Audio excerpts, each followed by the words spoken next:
I'm running out of time, every day goes by so fast.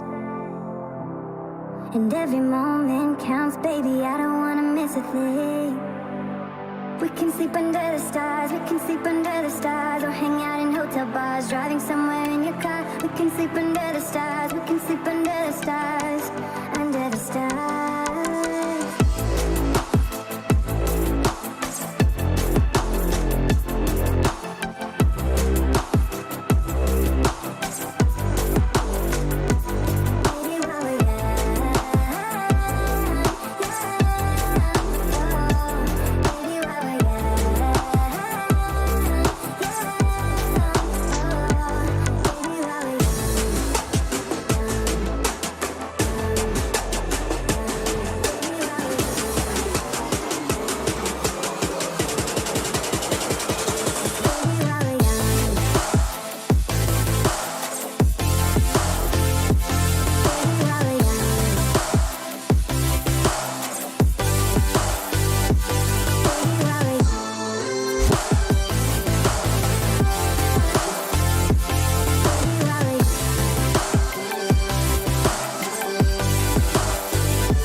take my hand. And we don't need to do the things we don't want to do.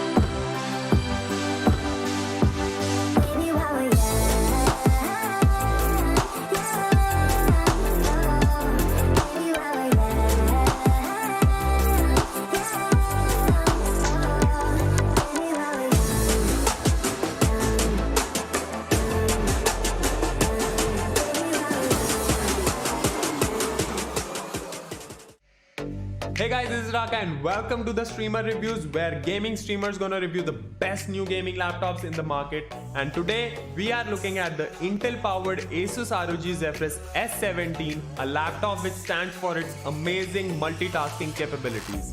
As a streamer, I need my system to stream, game, record all at the same time. Having tested it, I'm quite thrilled that this laptop can actually handle it. And if you're wondering how, it is all thanks to the 11th gen Intel Core i9 processor, which gives your laptop a desktop caliber performance. With 8 cores, 16 threads and Intel Turbo Boost Max technology 3.0, it is capable of running several tasks without worrying about bottlenecks. So multitasking also leads to some heating issues, but luckily the S17 has its active aerodynamic system plus, which improves the airflow and enables long hours of streaming while keeping it cool. While choosing for a laptop, I also look for fast connectivity options for my accessories such as Stream Deck and capture card. But thankfully, the S70's Intel Thunderbolt 4 is very sorted in this regard. This one port lets me connect to all my accessories easily thanks to its blazing fast bandwidth speed up to 40 Gbps. Overall, I think the Asus Zephyrus S17 is a great laptop for streamers, gamers, or anyone with the similar needs. So what are you waiting for? Bring yours home today.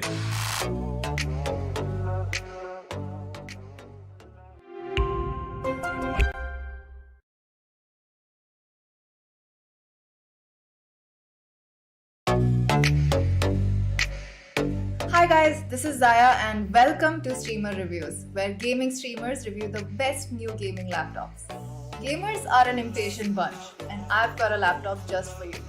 Let's look at the top 3 reasons why the Acer Predator Helios 300 is perfect for the impatient gamer. Number 1.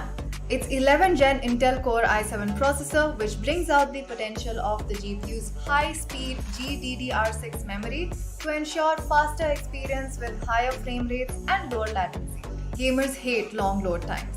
That's why our second reason is the Helios 300's 2TB PCIe SSD. The SSD operates at PCIe Gen 4 speeds, giving you incredible read-write speeds for a faster response time. If all this wasn't enough, check out reason number 3. The 5th gen Aeroblade 3D technology plus vortex flow, which lets you say goodbye to heating issues. Shout out to the Predator Sense dashboard, which lets you monitor your system, overclock, and customize everything instantly from one place. I think it's clear that this system is geared for super fast results. Get your Acer Helios 300 powered by 11th gen Intel Core processor now.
Well, good afternoon there, ladies and gentlemen. Welcome to the Intel Presents the Esports Club Challenger Series powered by Cosmic Byte.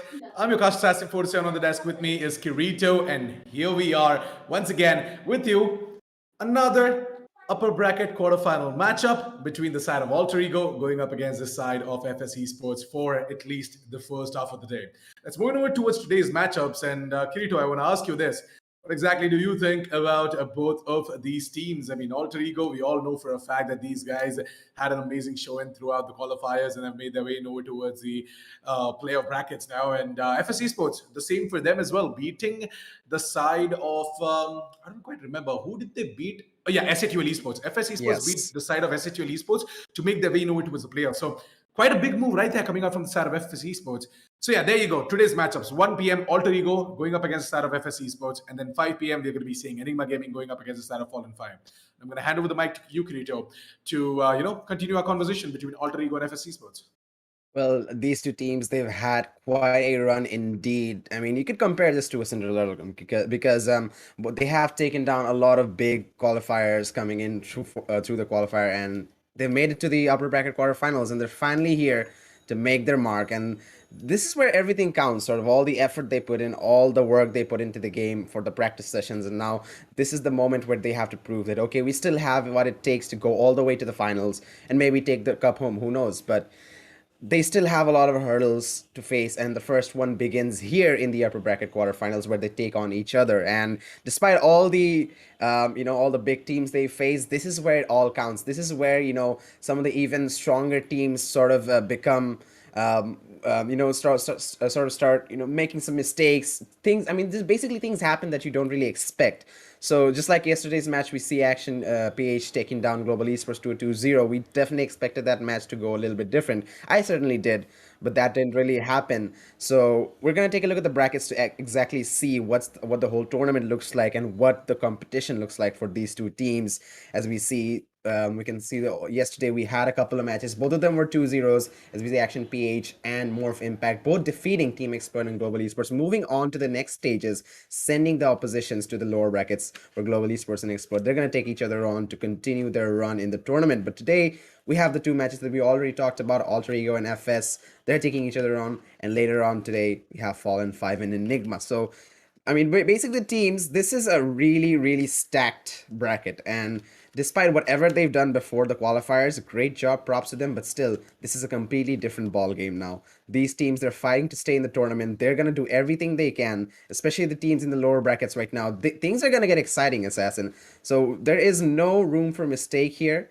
You need to make sure your team's going to be clicking on the chemistry. You need to make sure the teams are communicating really well. The strats are good. The plays are good. Everybody's good on the aim. Basically, no room for any kind of mistakes. So that's the kind of pressure that is on Alter Ego and FS Esports. Hopefully they're gonna handle it. Hopefully they're gonna be able to play despite all the all the pressure that is surrounding them and not crack in it. So that's what I'm looking forward to.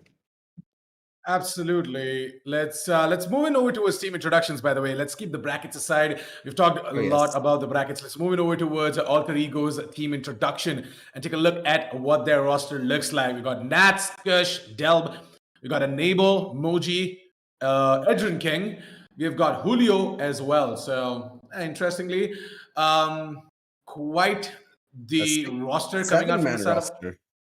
Yeah, of course. There's a 7-man roster coming out from the side of Alter Ego. In the Indian scene, we've got Velocity, who've got a 7-man roster. And I mean, Alter Ego, it's insane, man. I mean, each of these players, especially the side of Kush and Nats, they've got an amazing synergy going up against each other. Julio as well, an amazing support. Edrun King, Enable. So basically, the active 5, if I'm not wrong, are Nats, Kush, Preston, and Julio. So yeah, I guess that is how the entire thing goes. So, I mean, interestingly, can't wait to see what exactly they're going to do against the side of FS Esports. The side of Alter Ego, right? We know for a fact that they are a pretty aggressive team, and interestingly, I am intrigued to see what they're going to do today. Now that Preston is going to be playing in that active fire as well, so hopefully, all in all, things are going to be quite good for the side of Alter Ego, but the main topic at hand is going to be the side of FS Esports. So let's move over towards the team introduction for the side of FS Esports. And Kirito, you can go ahead and walk us through it. Yeah, FSC Sports, they've had quite a good run in the qualifiers and now they're here. The thing about them is I feel like they might have a bit trouble continuing that momentum because we have some really good players here that do have a lot of experience in that, and that's where this maintaining the momentum, keeping the ball rolling in your favor comes in. We have a lot of good experienced professionals. We have Cactus, we have Kohli, B2 as well. He's my personal favorite. I really love him on the Sentinel, like him on the Killjoy and Cypher. It's such a good time to watch. He's basically a one-man anchor on defense, and he can provide all the support you need while on the attack as well. At shot, Cortez, these are all really good players, but it's all going to come down to their individual abilities, which can synchronize together well. So FS Esports is going to be a tough time for them, but I believe they have what it takes to move on and maybe give Alter Ego a run for their money. So it's going to be a good tournament. It's going to be a good match, I believe, because I'm pretty sure they're going to come in with all they have too. So with that being said, I believe, FS Esports. What are your thoughts, by the way, Assassin? Of course, FS Esports, they're a team that are known to surprise us all. They surprised us when they took on the side of SATUL Esports and took them down as well in order to make their way over towards the. So FS Esports have always been that surprising factor, that X factor in most of our tournaments. But the thing with FS Esports is the lack of consistency. I mean, one game they're just going to be absolutely unstoppable, and the next is, I don't even want to be harsh on them, but yeah, they don't literally live up to that hype that we give them Build up. to be. Yeah. Because the thing is, that one game that they have absolutely struck the heroes, the best of the best out there, and then suddenly the next game they're just like, well, okay, all right, that happened. So something like that. FS Esports, they need to be a little bit more consistent, and consistency comes with experience, and I don't really blame them. These young bloods, they don't really have a lot of experience up their sleeves, but hopefully later down the line, they are going to learn how to be consistent. And of course, their coach Raymond is working day in, day out to, just sort of make sure that consistency stays. And these guys are going to be executing absolutely everything they want as well. So hopefully things are going to be right in that way. But I guess with that, we can talk a little bit about what exactly is going to be the battleground for this entire best of three matchup. Let's move over towards the map veto screen, ladies and gentlemen, and take a quick look at exactly what is going to be the side of Alter Ego and FS Esports going to choose to play in this best of three against each other. So starting off, we're going to be seeing the map of Icebox. Alter Ego, they are going to be the ones to pick the map of Icebox. FS Esports are going to be on the defense. Then map number 2 is going to be Ascent, which is picked by FS Esports. No doubts whatsoever over there. FS Esports, their favorite map is Ascent, so them playing the map of Ascent is absolutely fine. Alter Ego is going to be on the defense on that. And then the decider is going to be Split, where Alter Ego is on the defense once again. So Icebox, Ascent, and Split. Quite a common map, Vito Kirito. I want your thoughts on the map of Icebox first. Well, Icebox, it's a pretty normal map to play in. The thing about Icebox is there's a lot of verticality to it. When you come down to the agent selections, you want to make sure you have the agents that can sort of exploit that verticality both on the A sites and B sites. I think a Jet, maybe, it's an unpopular opinion, but I believe a Raze as well has potential in it. A lot of teams don't like to play it, but it's fine.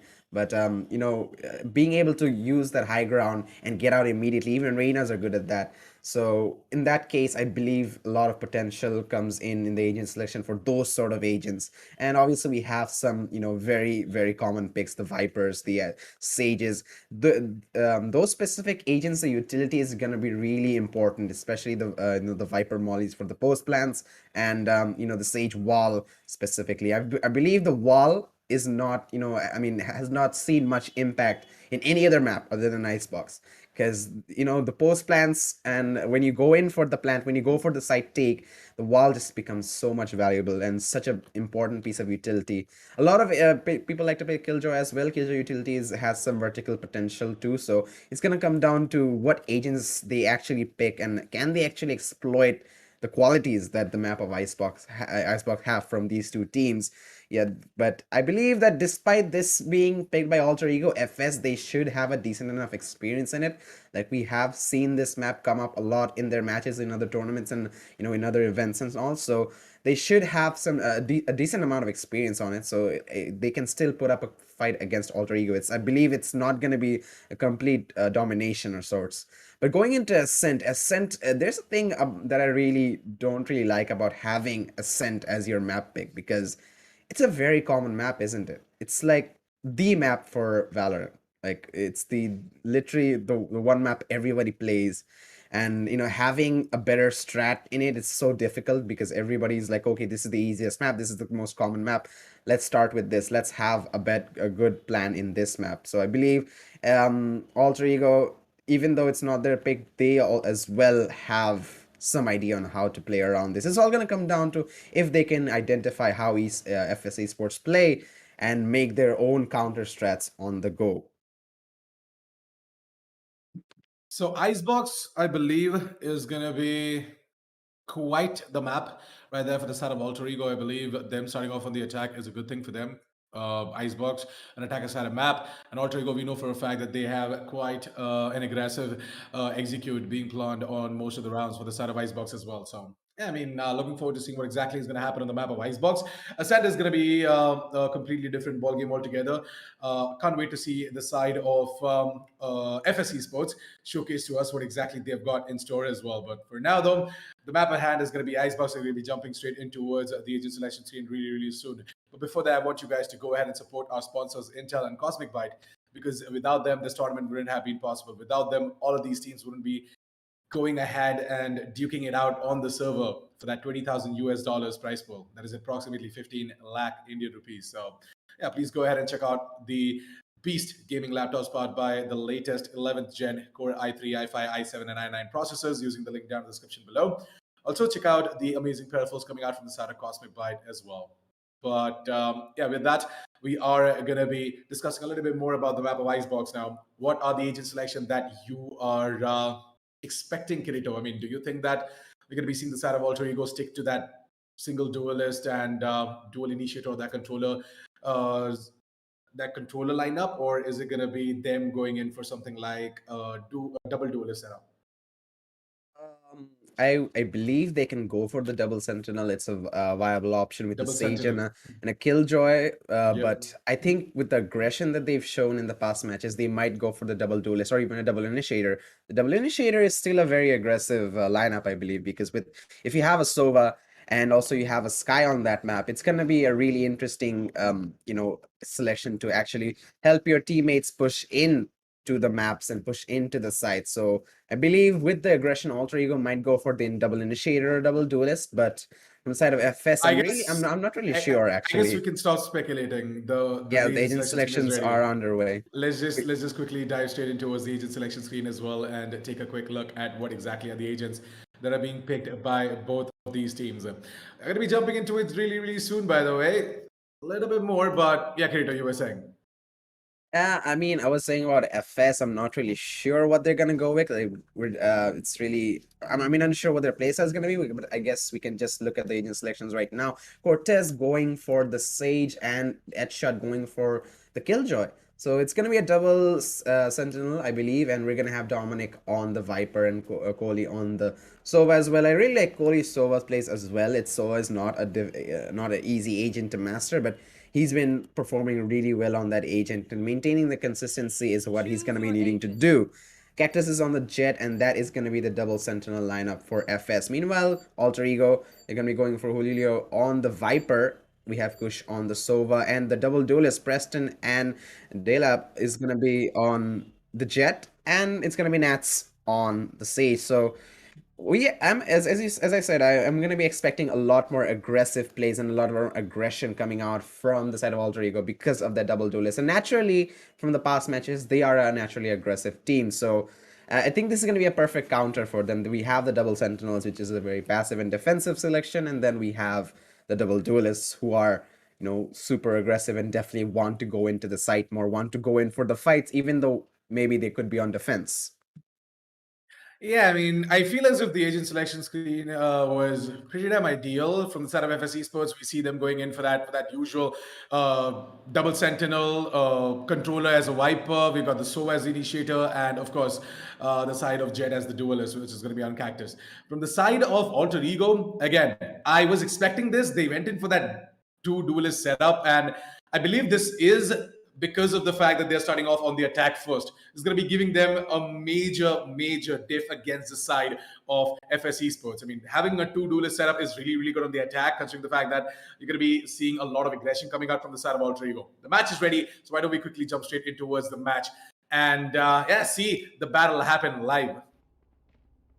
Yeah, I'm excited for this. We have 20 seconds until the clock starts. I mean, the clock's already down. We have 20 seconds until the clock starts for the matchup for the first round, the pistol round. And we can see that it's going to be the side of Alter Ego on the attack. And this is going to favor them, as you said, on the first half for using their aggressive lineup for attacking. But let's see what they're going to be coming up with. Looks like it's going to be a bit of a split push towards both A side and B side. The spike, I believe, is going to be nearing the A side on the hands of the Sage. That is going to be Nats. Viper Wall is going to be coming up from the attackers. But oh, Cactus, super aggressive. He's going to be pushing all the way close towards the side of the attackers. And he's going to be falling for that. Does do some damage onto Nats, but loses his life in the process. That is not ideal. Losing your Jet immediately. One less player. A-side is looking a lot weaker. They still have that killjoy utility down mid, so they can at least focus a little bit more on this A-side. But look at this lurk coming down from the Viper. Holy Leo, he's going to be pushing in towards Kitchen. There is a player at shot. He will be dinked, but he cannot deny the entry. But the timing! Oh, Dominic, the timing's good. He's going to be able to get the trade. Holy Leo is going to be fallen. And the execution towards the side of A is going to be happening. It's not B. Interesting. Yeah, I mean, the side of FS Esports, I'm going to be seeing them going in for this retake. It is a fair one, 4 versus 4 situation. Still make this happen though. Really want to see what exactly the side of Alter Ego can do more. Nats.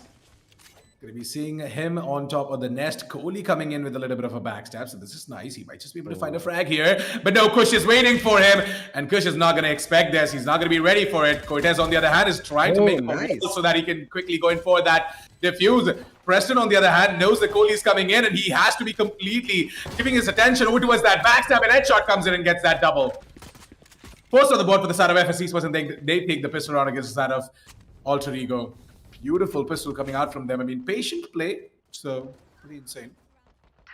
Yeah, Kohli on the flank was really valuable. Despite, you know, Dominic looking out for that flank, he fell. So I believe Alter Ego was like, okay, maybe no one's going to be coming there anymore because we took down the Viper. But Kohli still maintained composure, walked in, got a couple of frags, and that's going to be absolutely huge. Good read on headshot as well to push in when he realized that the side of Alter Ego were under pressure. So yeah, good way to start off the match. And they're going to be, again, on the buys. All Spectres. A Marshall for Cactus.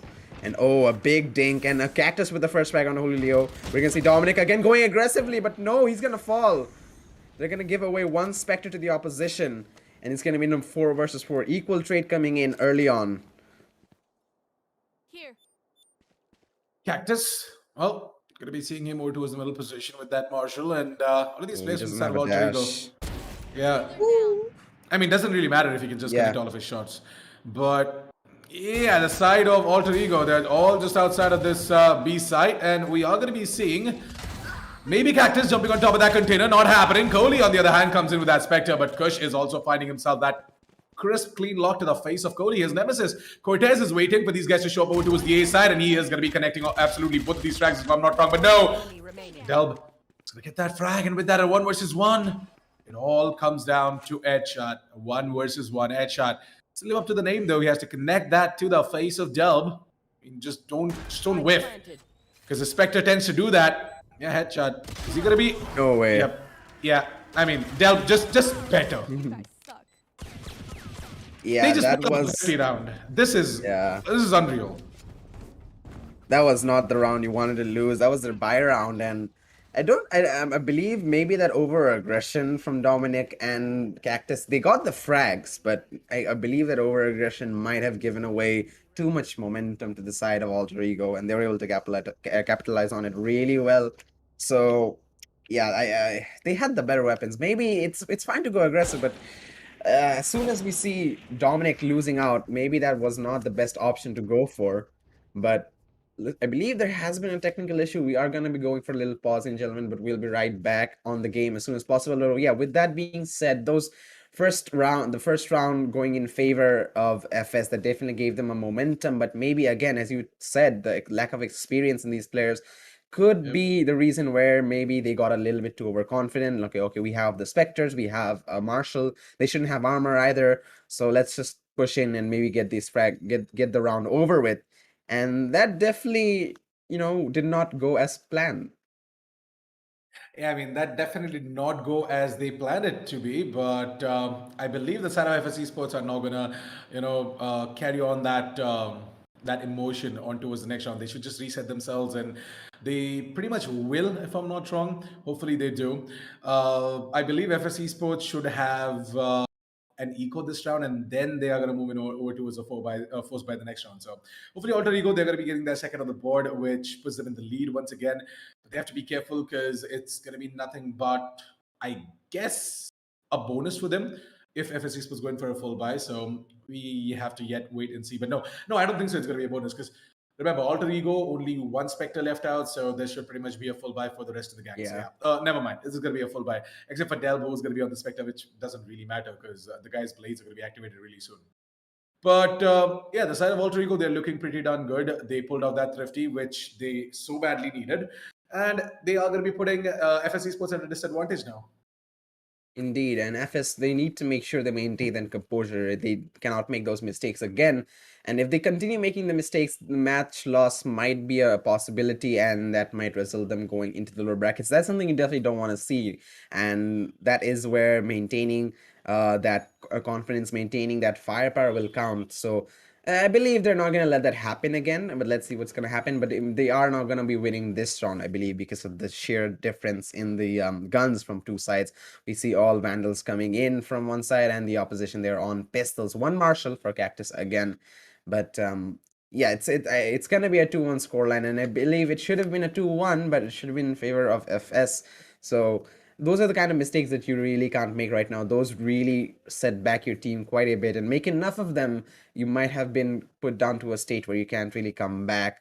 So let's see what happens. We still have a long way to go. This is still the first match. This is still, we've only been to two rounds of the first map. So who knows what might happen. There's still a lot going down in this league. But for now, I want to focus on the agent selection, especially the value that the Viper has on this. And Dominic, he's been showing some aggression really early on in this matchup. I don't believe that's a really good sign, especially considering how valuable the Viper wall is on either side, defense and attack, for these two teams. So maybe do you think the Viper, should they be a little bit toned down? Should they be a little bit more passive in this case, Assassin?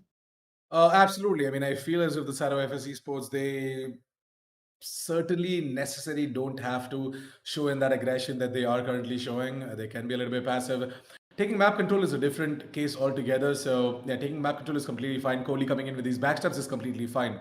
It is needed. It is absolutely needed. But I believe all of these agents like Sova, Killjoy, and especially the Viper, they need to stay alive as much as possible because their utilities, they mean a lot for the retake. And mind you, FS Esports, their main play, their entire game plan is to just play on the retakes. Like they will let the side of Alter Ego go ahead and take that side control, but also at the same time, their entire plan is to just go in for the retake. I believe they should show some sort of a resistance first, so that at least they do some kind of a damage before going in for the retake. Put the side of Alter Ego at a man disadvantage or at any disadvantage whatsoever, so that the retake becomes a little bit more easy. The thing is, Alter Ego, they're a lot aggressive, and once they take side control, they keep on pushing, take perfect and much better post plant positions against the side of FS Esports, that when they go in for this retake, they have a little bit of a problem moving in for this retake and making it successful as well. So this is something that FS Esports need to be careful about. Give side control, but not more than that. I mean, side control perfectly fine, but if you see the side of Alter Ego send out someone like Delb or even Preston to just over towards the screen area, if, for example, they're moving in over towards A. If Preston or even Delp just moving over towards the A screens, or if they take aggressive positioning over towards the rafters, and that is something that the side of FS Esports need to stop them from doing so. Because if they go ahead and take that aggressive positioning, it might just catch the side of FS Esports off guard, and that retake attempt is going to be a complete failure. These are just basics coming out from the game, and I believe the side of FS Esports are going to be able to tackle this against the side of Alter Ego. But if they just don't manage to get these basics right, then it should certainly be trouble for them against the side of Alter Ego, because we know for a fact that Alter Ego have gone in for this two duelist setup, and aggression is going to be the name of the game for them throughout the attack side. Now, the second half is something where FSC Sports might be able to turn the tables, but that is a long way ahead now. They need to deal with these 12 rounds first, and 2 rounds have already been done and dusted. You saw both of these teams actually, my bad. Both of these teams get a round each. So moving over towards round number 3, they need to make sure that they keep their economy in check, the side of FSC Sports, and they need to keep their bodies in check as well. They can't afford to lose a lot of players and lose a lot of guns as well if it's a force buy. If it's a force buy or a full buy. Yeah, indeed. And maintaining that economy, it's going to be really important because, we talked about the basics, but those are those are just the basics. You need to have a lot more idea about the game, and there's a lot more strategizing going on over that. And this is why I love this game, that because it has so much depth. It's not just about, okay, going in, we're smoking this, we're smoking that, execution done. It's not like that. There is just so much more to think about. You still have to identify your team, oppositions, strats, and make counters on that, and figure out the anti-strats for what they're doing, and identifying maybe their patterns. Okay, maybe they like to lurk down mid every once in a while, so let's have someone there, or let's have some utility there. They might go in for the rotation. Whenever you see them execute a site and then cut off all noise, you have to be able to identify, are they rotating or are they just cutting off noise, and just sitting right outside the site, that okay, we're gonna re-hit this site again to try and sell this fake. So stuff like that, this is what both sides will be needing to do, other than the basics, to be able to make this match way more interesting. So identifying the difference in those two kinds of play styles, it's going to be the duty for both of the players, both for the IGLs as well. Hopefully we're going to be able to do that. Hopefully we won't see many fundamental mistakes happening early on in this matchup, because that really doesn't set a good momentum tone or good mental tone for both the teams, and we might see a lot of problems early on if that happens. So I believe FS, they have realized, okay, this is a really aggressive team. We have a double sentinel setup, so why don't we play a little bit more passively, as you said, Assassin. Don't let them overextend, let them hit the site. That's it. Then we go in for the retake. We have a Killjoy, we have a Sage for the post plant, and we have the Sova as well. We see the flanks really working good for Kohli. He can try and lurk every once in a while. So we have all these good beneficial stuff for us, so why not use those and try and go in for the first map victory? Because having this win against Alter Ego on their own map pick on the first map, it's just such a good feeling going into the second one. It's such you're gonna be calm, you're gonna be composed. Okay, we already won one map, it's all good, we can move into the next one, play a little bit more loosely, and not have as much as pressure as we might have had. But other than that, there's not really much to say other than playing to your best. But I believe we're gonna be moving on really soon to the matchup. Sorry for the wait, ladies and gentlemen. The players are having some issues. As soon as those are fixed, we'll be right back in the game. But with that being said, what do you think are going to be the follow-up strats for either sides? Well, I mean, it's only been 2 rounds. It's hard to identify, but any guesses what they might do in the following rounds? I believe the side of Alter Ego are going to try and keep exploring more and more avenues over towards the A side. Alter Ego have had a track record of just keep on exploiting the same side again and again and again. So hopefully we're going to be seeing them hit the A side once again in this buy round of theirs. And they know that the side of FS Esports are not going to be having any money whatsoever. So better to just moving over towards the A side. Or maybe they can also think in a separate way that, hey, A is a site which is quite packed. It's quite stuffed. So when the side of FS Esports is going to be holding these corners with the sheriffs or maybe shorties, it just might give them that advantage. So better to just go in for a side which is quite open. Consider the B side. So hopefully they can choose to do what they want out of these two options, but I believe they're still going to keep on hitting the A side. That is something that I think that they're going to do, but let's see anyways. Only time will tell. Instead of FS Esports, I believe they are going to be continuing with that exact same 2-1-2 setup that they have got going. Hopefully, when it's going to be a full buy coming out from them, I believe they're going to be stacking 3 players over towards the A side, and then they're going to be leaving one over towards kitchens and one over towards the B side as well. So let's see how things are going to be coming out from the side of FS Esports as well. The match is going to be ready really, really soon. Just to give you guys another update, if you guys missed it, had a little bit of a tech issue, which is going to be fixed really, really soon. And yeah, we're almost there. Players are ready. We're going to be going in game, and we are going to be all set and ready for the next round. It's going to be round number 3. We're going to be seeing the side of Alter Ego having 4 Vandals, a Spectre, the side of FS Esports with nothing but a semi-buy. Oh, Dominic, the only one in this B main trying to defend 5 players walking into him with automatic weapons.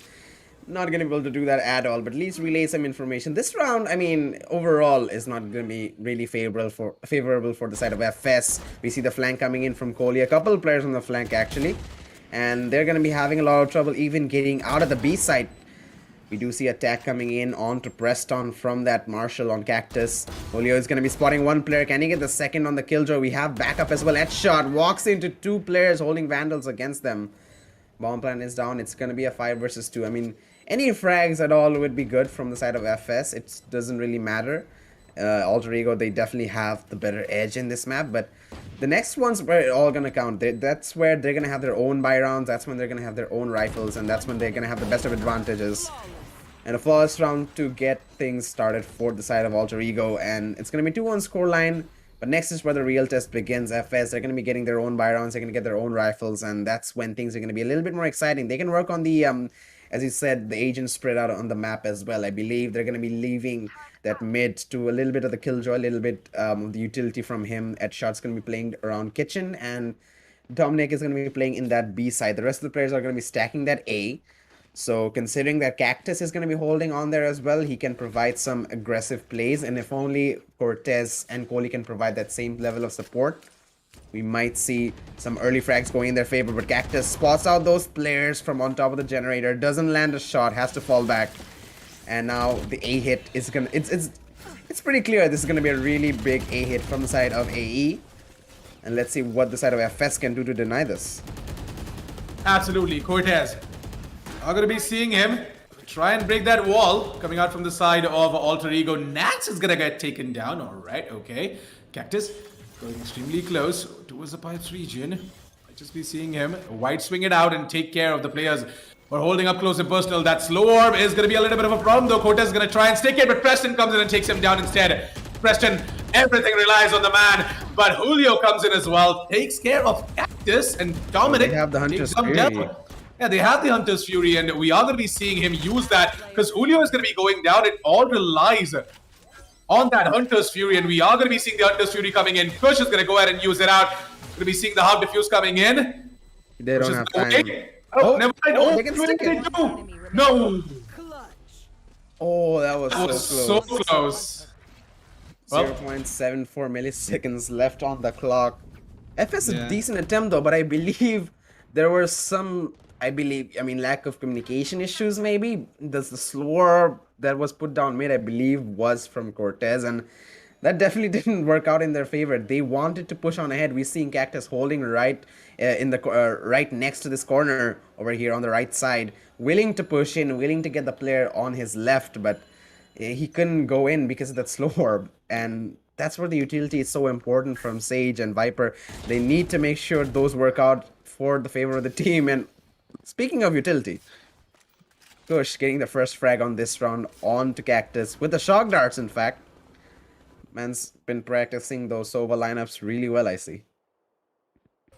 absolutely. Nats, go ahead, create the wall. Going to start planting the spike. We'll be seeing Julio, who's going to grab both of these frags. Shouldn't be a problem. Easy peasy. And with that, the rest of the 2 players, where exactly are they coming in from? All right, they're trying to start a spawn. Preston has got one. Maybe Ooh, nice. not happening. Nats is right around the corner, but he also gets taken down. Cortez with a double. Wow, Cortez. Sheriff Master indeed. So 4-1, Alter Ego. Yeah, though. See, once again, are you seeing this? I told you, right? They have like a habit or something like that to exploit that same side again and again and again, and they have made their way outside of the A side, but now they're going back to B. All right, okay, good. It's Alter just Ego, sort they're of just confusing the side it of is FS. because look They at are, this. The side of Alter Ego, they're constantly switching things up, and I guess they're just gonna be waiting for picks. indeed. This time it's gonna be the Sage actually holding on to that B main. Cortez is gonna fall back immediately. Viper Spit has gone down in that A main, so entry into A is gonna be a lot more difficult. They can still take the rope above, but they're gonna be very much vulnerable, you know, leaving their bodies completely open in the air. That is something of a risk you do not want to take, but for now they are going to be stacking the B site, and there is a pretty decent defensive setup there. I believe if one of the Killjoy Swarm nades would be set up on that B site, maybe something could have been done about denying the spike plant, but this overdrone will be spotting out a bunch of players in that B main, and now they can be a lot more alert on this B side that, okay, this could be a B hit, but Alter Ego, they're not making much noise. They're all just standing there. I believe they're going to be executing the B site regardless. Yeah, they're moving in. They're behind yellow right now. Here comes the wall. And on top is going to be Cortez to deny the spike plant. Instead, he's going to get one frag onto Delp. And Julio's going to be there for the trade. He's going to be going for the spike plant as well, followed by the Viper Spit. And it's going to make this post plant so much more difficult for FS Kohli right outside the wall as Dominic gets one more onto Nats, making it 3 versus 3. But still, they need to walk into this Viper Spit to make something happen. Oh, the lockdown comes in, but Headshot's not ready. Dominic gets a trade though. Still a 2 versus 2, still winnable for either side. Julio is going to be hugging that spike and that wall, but that shouldn't have been the play here. Kush takes down Kohli, and with that, a 1 versus 1. Is Kush going to be able to pull this off though? That's going to be the million-dollar question. He knows that Dominic is not sticking. That is going to be Kush to go ahead and take him down. 5th on the board for the side of Alter Ego. And ladies and gentlemen, Alter Ego, they absolutely can't be taken down right about now. FS Esports, things aren't going well for them. They have to settle for nothing but the pistols and maybe the Spectres for this round. Yeah, that round, I mean, they played really well. We see them falling back, not really aggressing. Utilities were pretty good as well. I believe Headshot with that lockdown could have made much more of an impact if he was, you know, alert enough or had a teammate to protect him.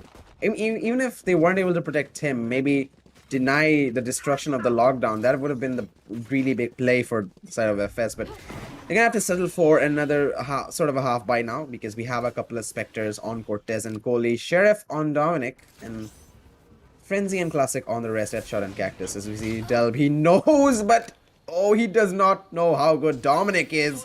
With that Sheriff, a nice headshot. Revive comes in though, but one ultimate expended. Not too bad for a eco round. The wall comes in, the spike plant is going down. As soon as the Viper Pit is gonna be, the Viper Molly is gonna be extinguished, but Cortez with the frag onto Preston. These eco weapons are coming up big for the side of FS, but they still need to push into the side. We have a couple of players on the flank for FS as well, Cactus and Kohli. They need to make an impact too. Blazestrom's out for Cactus. He can make a lot of damage with this, and he connects one shot, picks up a Vandal. So does Headshot and Cactus. They're all going in for the frags. It's all onto Kush. He gets one, he gets a second. Can he get a third? He does. 1 versus 1. All onto Kohli, but the HP is enough. Still he gets it. What? They should not have won that. Kush. What? Roll it back, please. Roll it back in the instant replay. Can we please see that? Oh my god. Kush, you monster! What did you just do? Nice 1, headshots coming on. 2, Second. 3, and then a 4th to just take down Kohli and crush the dreams of FS Esports getting their second on the board. This is unreal. Kush, you've got to stop doing this. FS Esports are scared. That's gonna be affecting mentally for the side of FS. We can see already the revive coming in, but not really working in their favor. They're not in a good state mentally after that kind of a play. I mean, that was an eco as well, so it shouldn't really matter economy-wise for FS, but mentally, they are down in the dumps right now. And they need to recover themselves because already this is a 6-1 scoreline. If they give away more rounds after this, they could be in no man's land to bring things back home. Julio is going to be trying to push in towards Kitchen. Gets caught out by the alarm, but again, lands a headshot onto Headshot. Interesting play with words there, but That is something that FS don't need right now, especially with the Killjoy and Dominic now in a very weird scenario. 2 players mid and 1 player in kitchen. Loses life. Julio is going to be making this lurk so valuable for the side of Alter Ego. Preston with 1 more onto Kohli. This operator from Cactus is all that's remaining. And he couldn't even pull the trigger. FS, not in a good way. 7-1's the scoreline, and they need to pull themselves back mentally if they want to set up a scoreline that they can, sort of work with on the second half. Because right now, the defensive of Assassin is where they should shine with the agent selection, with their style of play. Defense is where they should make an impact and just carry on through in the later stages, and that's not happening. See, that's the thing, right? The side of Alter Ego, I mentioned this before as well. Them going on for that 2 duelist setup on the attack, and then also taking into consideration the fact that their aggression is just far too superior against the side of FS Esports. It makes all sense. I mean, Kush is going to go ahead and take down Cortez. They have every read on FS Esports. That was a good read. It is. I mean, they are expecting an eco coming out from the side of FS Esports and a push as well. So that's good. That's good Valorant that they are playing right now, and it just makes a lot of sense. I mean, you can't take away the fact that Alter Ego have played so many matches in the region. I mean, they have so much experience. Wow. He knows he was there and he got a headshot onto him. Headshot with a trade. The first frag in favor of his team in this round. Oh, Preston almost whiffs a little bit, but gets the shot in regardless. Kush with the follow-up to finish off the round. And Alter Ego, they're looking snappy. Not only is their aggressive plays really good, but they have a good read, as you said, on FS as well. They're predicting the kinds of plays they're going to be going for, and they are predicting their positioning really well as well. We see that initial frag on Cortez. That was just completely based on prediction.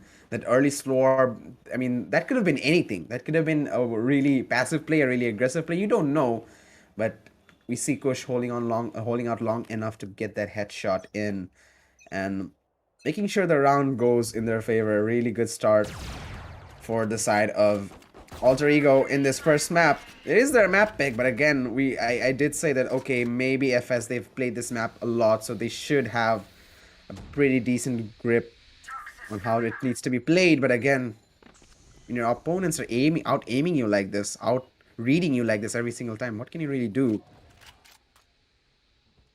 Justin is waiting for that push to come in, but I don't think so. Dominic is going to go ahead and show himself out of that Viper spread. 1 minute and 5 seconds. I mean, the side of Alter Ego have all the time in the world. They don't really have to force the issue here, but hopefully they are going to be seeing the side of Dominic, who is inside of that Viper's pet. Delb gets himself a frag. That's all that he wanted. Another one would not have been a problem, but hey, he had to care for Dominic as well inside of that Viper's pit. Cactus, nice little flick coming out from him on towards Nats, and we are going to be seeing Cactus, who's going to be getting himself another one. Ooh. Maybe Julio? Nah, not happening. Julio's going to slap Cactus down instead, and Cortez comes in with that aggression from the B main. So I like this. I like this change coming out from the side of FS Esports. Like, they're also being a little bit more aggressive. So that's good. But at the same time, look at the score. 8 rounds already on the side of Alter Ego. They've got everything that they wanted. Any more rounds going into the favor of Alter Ego is nothing but a bonus. Indeed, the best FS can do right now is an 8-4, and that is exactly what they need to at least stand a chance. Again, 9-3 curse is a thing, I believe, but at this point, the way Alter Ego are playing, you can't really put your faith in stuff like that and just hope for the best. You need to make practical decisions, and Cortez making a good decision to push up like that. Loving to see this aggression from FS making count. He's gonna get a triple kill. Julio does get a trade onto Kohli before that, but the equal trade is gonna be happening from FS. It's gonna be a 3 versus 4. Actually, it's a 3 versus 2. With the trade coming in from Preston, he's gonna be pushing into that A side and having full control there. He's popped out the Reina Empress as well. Delb is going to be coming in for the spike plant. He has the Blaze Storms to play for as well. So again, Alter Ego still really well equipped to play this postman. The spike plant is going down. FS are still holding steady. They don't want to be spreading out too thin early on. Playing together is a good strat, but now they're going to have to walk all the way to the A side. That's going to eat up a lot of time. So alter ego. In a 2 versus 3 situation, I believe they should take. See, this is exactly what I was talking about right now. Now Delve is going to take a position from where the side of FSC are not going to be able to do much. But Cortez instead, he managed to find that frag. We're going to be seeing Preston using the dismiss. Get out of that position, but no. Not going to be able to pull out the gun instantly after using up that Lear. So Headshot is going to be the one to go ahead and take down Preston. Without the third on the board for the side of FSC Sports. Good, good, good. This is good. 8-3. If they can just make it 8-4, that would be amazing. I mean, I'm not even gonna go to that curse thingy like 9-3. Like I got. You have no idea, Kirito. Like the last 2 days I was casting, and I just like for the joke of it, I mentioned the 9-3 curse, and people were like, "What is this caster saying?" Because of him, the team's lost. I mean, wow.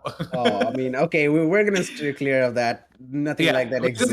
We are just gonna steer clear of that. I mean, nothing like that exists. It's perfectly up to a team how they play and that decision making.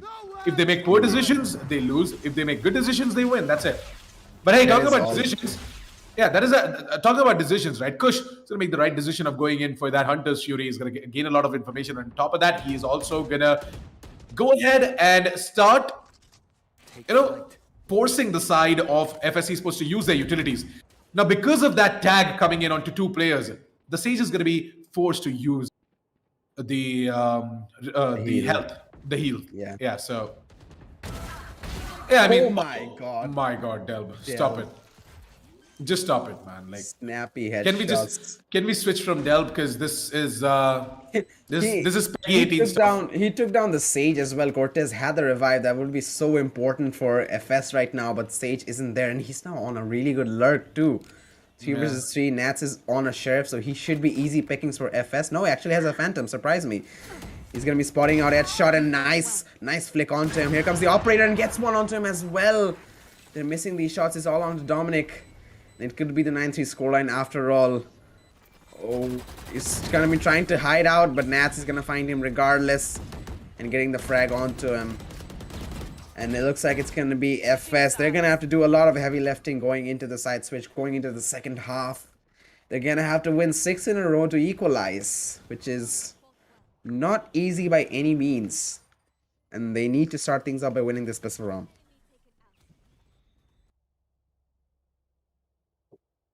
Let's see if they're going to be able to get the pistol or not. Pistol is very important for the side of FS Esports. I mean, what can they do though? If they're going over towards A, I believe there should be a 3-man stack over towards the A side coming out from the side of Alter Ego. That is their usual strat. Should be seeing Nats, creating that wall as well over towards Kitchens, but it's going to be Preston instead. Oh wow, they're aggressing over towards mid. This is nice. The side of Alter Ego, look at them on the mini-map. They're all over towards mid, and they're going to come, all 4 of them are going to come in with this backstab. It's just going to be the Viper from the side of Alter Ego over towards the B side. FS need to read this. They need to. I mean, they know there is someone coming in from the backstab. But they do know it's 4 people. Headshot gets 1, but now they should definitely know that there are multiple players on the flank. Now with that information, they're moving into the site. They know that the site is open and they can have a really comfy post plan, but Julio is going to be doing so much damage. Only 1 frag though. Is Preston coming for the quick retake? Here comes Delb as well. They're all going to be moving in quickly. And FS losing the pistol round. 10-3 is going to be the scoreline. Oh, they needed to read that early on. Headshot only spotting out that 1 player as he took the fight. 2 players actually, and wasn't able to read that there was a 4-man flank coming in. If he did, I believe FS, they could have moved in a lot faster and got that bomb down a lot quicker to prepare for the post plan, but a little bit too late, but all good. They just have to win 7 in a row now instead of 6. And the momentum's... You make it sound so easy though, but hey, it isn't. It definitely isn't. Easier said than done, but who knows what's going to happen. We never really know what the game of Valorant is going to be providing. Like, I did not expect Nats to be able to walk in like that because I thought the wall sort of blocked off everything, but the Spectre spray down coming and he's going to find 2 frags. Kohli with the trade, but here comes Kush to take his place. Good shock dart damage, but not enough. And it's all onto Cortez with a Sheriff. Doesn't even get 1. Yeah, now 8. Stop it, man. Stop making it hard for the side of FS Esports, I'm alright? just messing. I'm just messing. I know, I know. It was map pick for the side of Alter Ego, and it's fine to be able to not really perform as well. They still have their own map pick coming up, but that just adds a little bit more pressure. That's all. They need to make sure that okay, next is our map pick and perform 100% there. Well, what can I even say? What about now? It's 11-3. One more round, and the side of Alter Ego going to be on a match point. FS Esports, this round is so goddamn important. I mean, it's important than absolutely anything else in their life right now. I'm just kidding. I'm just kidding. there are more important things in life. But yeah, I'm just trying to hype things out here because, hey, FS Esports, this means a lot to them. It does, but now I believe they understand that okay, maybe this isn't the map we are meant to win. They should try and refocus on the next maps and have the best strats there, have the best games there, instead of trying to dwell in this map of Icebox. Because look at what's happening. They're just getting out aimed and out rushed. That was a bonus round, I believe, for the side of yeah, it was. They had Spectres. Yeah, Alter Ego had Spectres. And they still were able to gun them down like that. So I believe FS2 are like, okay, this map is pretty much done and dusted. All good, guys. Good performance. But we're going to be able to come back in our own map pick on Ascent. So that's where their main focus is, I believe. Or at least should be. That's where they should be focusing on right now. Because there's not really much you can do to bring this back, can you? Man, I still can't get over that 4-man push towards mid on the pistol round. I mean, what were Alter Ego thinking? It's such a beautiful read. It happens. People do that. I mean, But, oh, of course. Kush, what you just did is not normal and it's illegal. it is indeed illegal to hit shots like that. Right now, FS, I mean, nothing should really face them. Don't really take anything that happens to mind right now, because this isn't your match to win. This is your round to win right now. You need to focus on the next ones where you actually have a better chance, because resetting is going to be more important in this scenario. But still, let's see what they can try and do in the possibly the last round of this first map. See the Viper lurking in Dominic all the way next to the generator in mid, next to the ramp in mid. Cortez spotted out by Preston. Can they land the headshot? They will. Wow. Preston through the wall gets that shot onto Cortez. Julio doesn't realize Dominic's pushed up this much, and now Dominic, he's gonna be in a picky situation. There's so many players around him. He's hearing all these noises. Can he get one player? Oh, I believe he spotted Preston. Did he spot Preston? But Preston certainly did. Doesn't matter. Dominic still gets the frag. And can he get one more? No. Delb's gonna be finishing him off. And here we come. Kohli, only one left, but the Blaze Storms come out, and Delb, he's gonna be finishing off the matchup. A good match from the side of Alter Ego. 13-3 is gonna be the scoreline. And they're gonna be moving on to the next map with a 1-0 lead. They're looking really comfy. They're looking really good, and they're looking to continue this performance over in the next map. But this is gonna be difficult as per set, because next one is the pick for FS. So we're hoping to see them come alive too in the next one. So overall, everything is still pretty, we're still pretty unsure on what exactly is going to be happening in this matchup. Absolutely. I mean, Alter Ego, I'm not going to lie. A lot of people, they might be thinking that, hey, FS Esports, they're not good, they're bad, they just played really bad. But guys, that's not the case here. FS Esports necessarily did not do anything wrong. It's just the lack of experience here against the side of Alter Ego. I mean, Alter Ego, they had absolutely everything going on in their favor. I mean, their aim was nice. They had their strategies ready. They had absolutely everything that they needed in order to win this against the side of FS Esports. So, I mean, FS Esports, you can't blame them for losing this, right? Let's just jump in over towards the match highlights. Just relive some of the moments, and you guys will come to know on what exactly we're talking about. I mean, Alter Ego, they're just by far the better team here. It's just that. It's not like FS Esports are playing bad or they did everything wrong against the side of Alter Ego. No. It's just Alter Ego have a lot more experience. So because of that, they just had a better read against the side of FS Esports, and they won it out fair and square. It's as straight as it can be. FS Esports, they are going to get on that level too, but it's just going to take a little bit more time and experience. Playing against all these better teams out there in the region is something that will only help them in getting better. And thanks to Intel, the Esports Club, and Cosmic Byte for giving this platform to teams like FS Esports for getting that getting that betterment and experience that they need against teams like Alter Ego. Yeah, I mean, even if you lose the matchup, it's all gonna be really good for you because at least you're losing and you're learning to be able to figure out how these teams play. And, having more experience like that would definitely be something these teams need to be able to perform a lot better in the higher up scenes. But regardless, we still see a pretty good attempt coming out from FS, and I believe they can pull through too in the second map to make things really interesting and take us to the third map of Split. So we'll be keeping our eyes on that. But about this match, I mean, look at this clutch, man. Every time I look at this Kush, it's just absolutely phenomenal. And that sort of, defines the side of Alter Ego. Every one of the players, they have a pretty snappy aim, and they are really consistent in the 1v1s whenever they see a player. Usually, the side of FS, they would prefer to have this 1v1 duels maybe off utility, maybe off a trade, or maybe just take a straight up 2v1 instead of a 1v1. But instead of Alter Ego, they don't really get phased whenever they are going for a peak because they know they have the ability to win that duel. And that's just where the bit of the difference in confidence lies. And it's not just because of it's not just overall confidence. This confidence gets built up overall in the more as we go later on in the matchup, because the more they win the fights, the more confident they're gonna be getting, the more more faith they're gonna have in their ability to win these duels. So they're gonna be taking those fights a lot more. And even fights like this, Cortez, as he gets this I believe he got a triple in this round, he's gonna be more confident to go in for more fights later on. So stuff like that, winning gunfights, it's going to be it's not only important for that specific round, but overall in the whole matchup, your confidence, your mental game, your momentum, all will be affected by each and every 1v1. So FS, that's something that they definitely need to improve because the gunfights isn't the best right now. It definitely can get better, and it definitely will get better knowing knowing FS, knowing what they've done in the past before.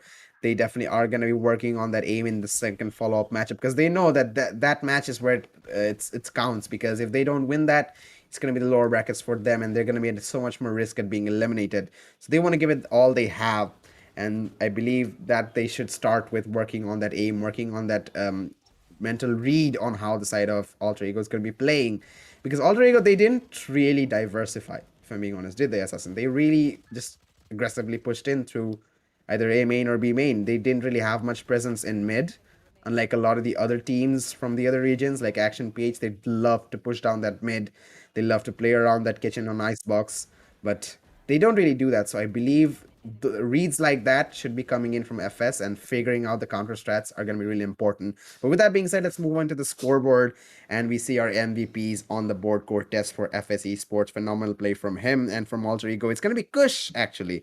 Despite having two duelists, it's going to be the Sova main with the MVP scoreline. Absolutely. I mean, I just want to touch upon that point that you brought up, right? That they did not diversify the side of Alter Ego. Of course, I mean, it was pretty static, their entire run. All they did was just press the W key and use their aim in order to just outclass the side of FS Esports. But more than that, there were some golden moments, just like that second half pistol round, right? Where Alter Ego had a great read. They pushed it, all four of them just pushed it over towards mid and then came in with a backstab. So all of that was pretty impressive. But Alter Ego, yes, agreed. They did not have a diverse strat book. Like, it was pretty static. FS Esports, on the other hand, they tried absolutely everything they could, but unfortunately, they still weren't able to take down the side of Alter Ego. If you take a look at the scoreboard as well, Kush was the one who was leading the charge from the side of Alter Ego, and this guy came in clutch so many times. I guess 2 or 3 times in a row, he had to clutch things out all by himself, and it was just beautiful to see Kush hit all of these shots left, right, and center. So amazing stuff coming out from Kush. Of course, Delb and Adrian King, they had their own set of that game. Preston, by the way, is Adrian King, if you guys don't know. So yeah, Adrian King, he had his moment as well alongside Delb. Julio and Nats, they gave amazing support. Julio was a really good defender, that anchor over towards the B side as well. So Alter Ego, both their attack and their defense, they had a pretty impressive run. So Icebox goes into the favor of Alter Ego. That is Alter Ego's pick, mind you. As we jump in over towards the map of Ascent, which is going to be coming up next, ladies and gentlemen, we are yet to witness what the side of FS Esports can do. Only time will tell, but you guys have to wait for a little bit to witness the side of Ascent and both of these teams, that is Alter Ego and FS Esports, duke it out on the map of Ascent as well. Because me and Kirito, we're going to quickly go ahead, grab our can of Red Bull and energize ourselves, because we think that FS Esports are going to be coming up with an insane comeback. They're going to come back stronger on the map of Ascent, and might be possible we're going to be seeing the decider map that is split as well. You guys are watching the Intel presents the Esports Club Challenger Series powered by Cosmic Byte. We're going to be right back after a short break. Hey guys, this is Raka and welcome to the Streamer Reviews, where gaming streamers gonna review the best new gaming laptops in the market. And today we are looking at the Intel powered Asus ROG Zephyrus S17, a laptop which stands for its amazing multitasking capabilities. As a streamer, I need my system to stream, game, record all at the same time. Having tested it, I'm quite thrilled that this laptop can actually handle it. And if you're wondering how, it is all thanks to the 11th gen Intel Core i9 processor, which gives your laptop a desktop caliber performance. With 8 cores, 16 threads and Intel Turbo Boost Max technology 3.0, it is capable of running several tasks without worrying about bottlenecks. So multitasking also leads to some heating issues, but luckily the S17 has its active aerodynamic system plus, which improves the airflow and enables long hours of streaming while keeping it cool. While choosing for a laptop, I also look for fast connectivity options for my accessories such as Stream Deck and capture card. But thankfully, the S70's Intel Thunderbolt 4 is very sorted in this regard. This one port lets me connect to all my accessories easily thanks to its blazing fast bandwidth speed up to 40 Gbps. Overall, I think the Asus Zephyrus S17 is a great laptop for streamers, gamers, or anyone with the similar needs. So what are you waiting for? Bring yours home today.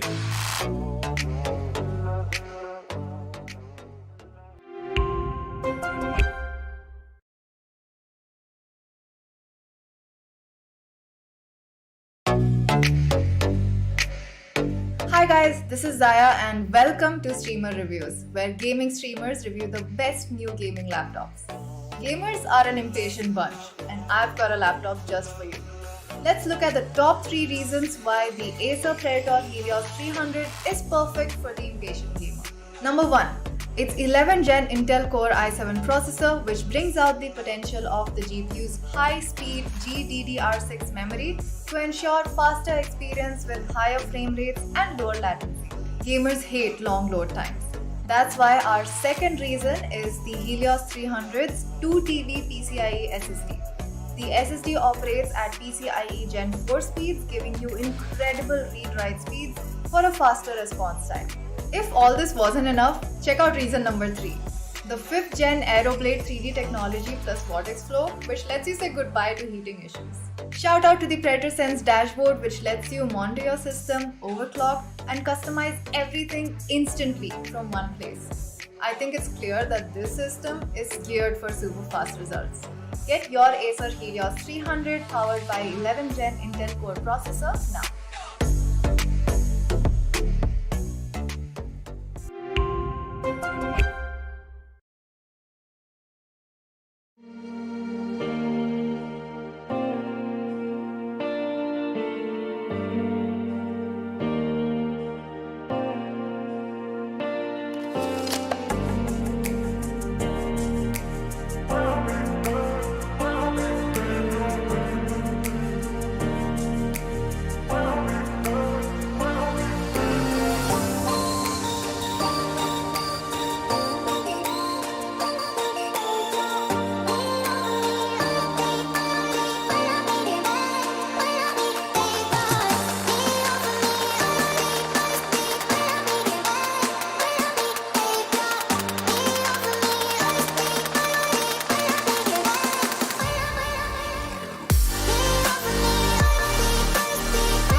Hey guys, this is Raka and welcome to the Streamer Reviews where gaming streamers gonna review the best new gaming laptops in the market. And today we are looking at the Intel powered Asus ROG Zephyrus S17, a laptop which stands for its amazing multitasking capabilities.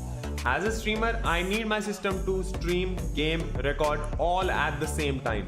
Having tested it, I'm quite thrilled that this laptop can actually handle it.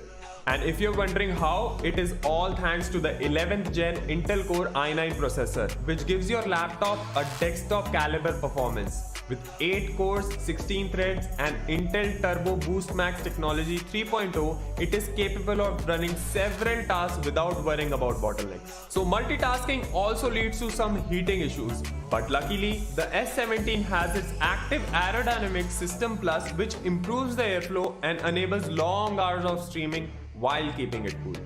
While choosing for a laptop, I also look for fast connectivity options for my accessories such as Stream Deck and capture card. But thankfully, the S70's Intel Thunderbolt 4 is very sorted in this regard.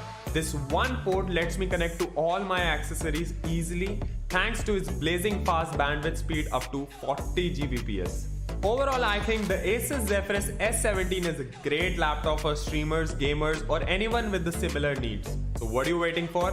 Bring yours home today.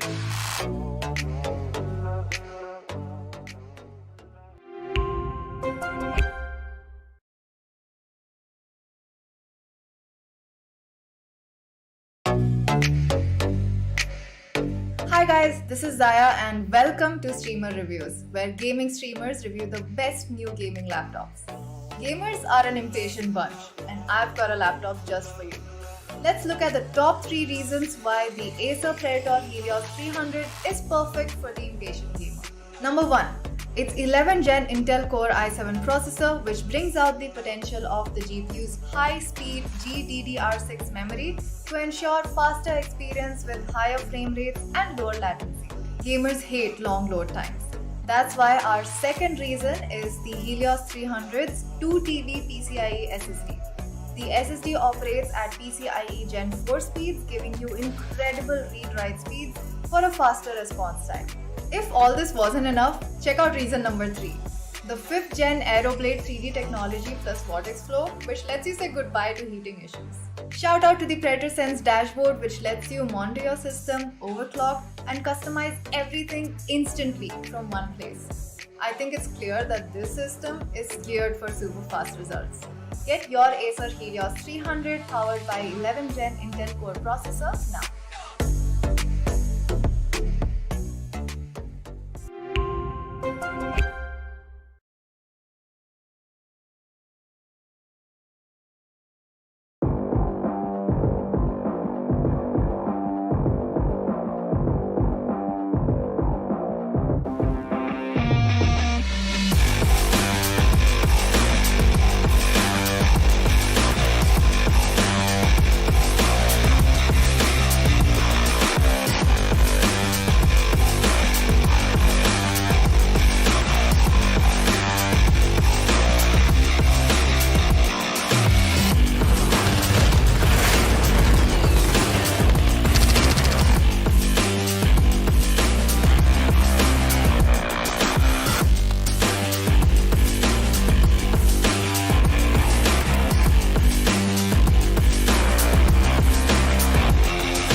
Alrighty then, ladies and gentlemen, welcome back to Intel Presents the Esports Club Challenger Series powered by Cosmic Byte.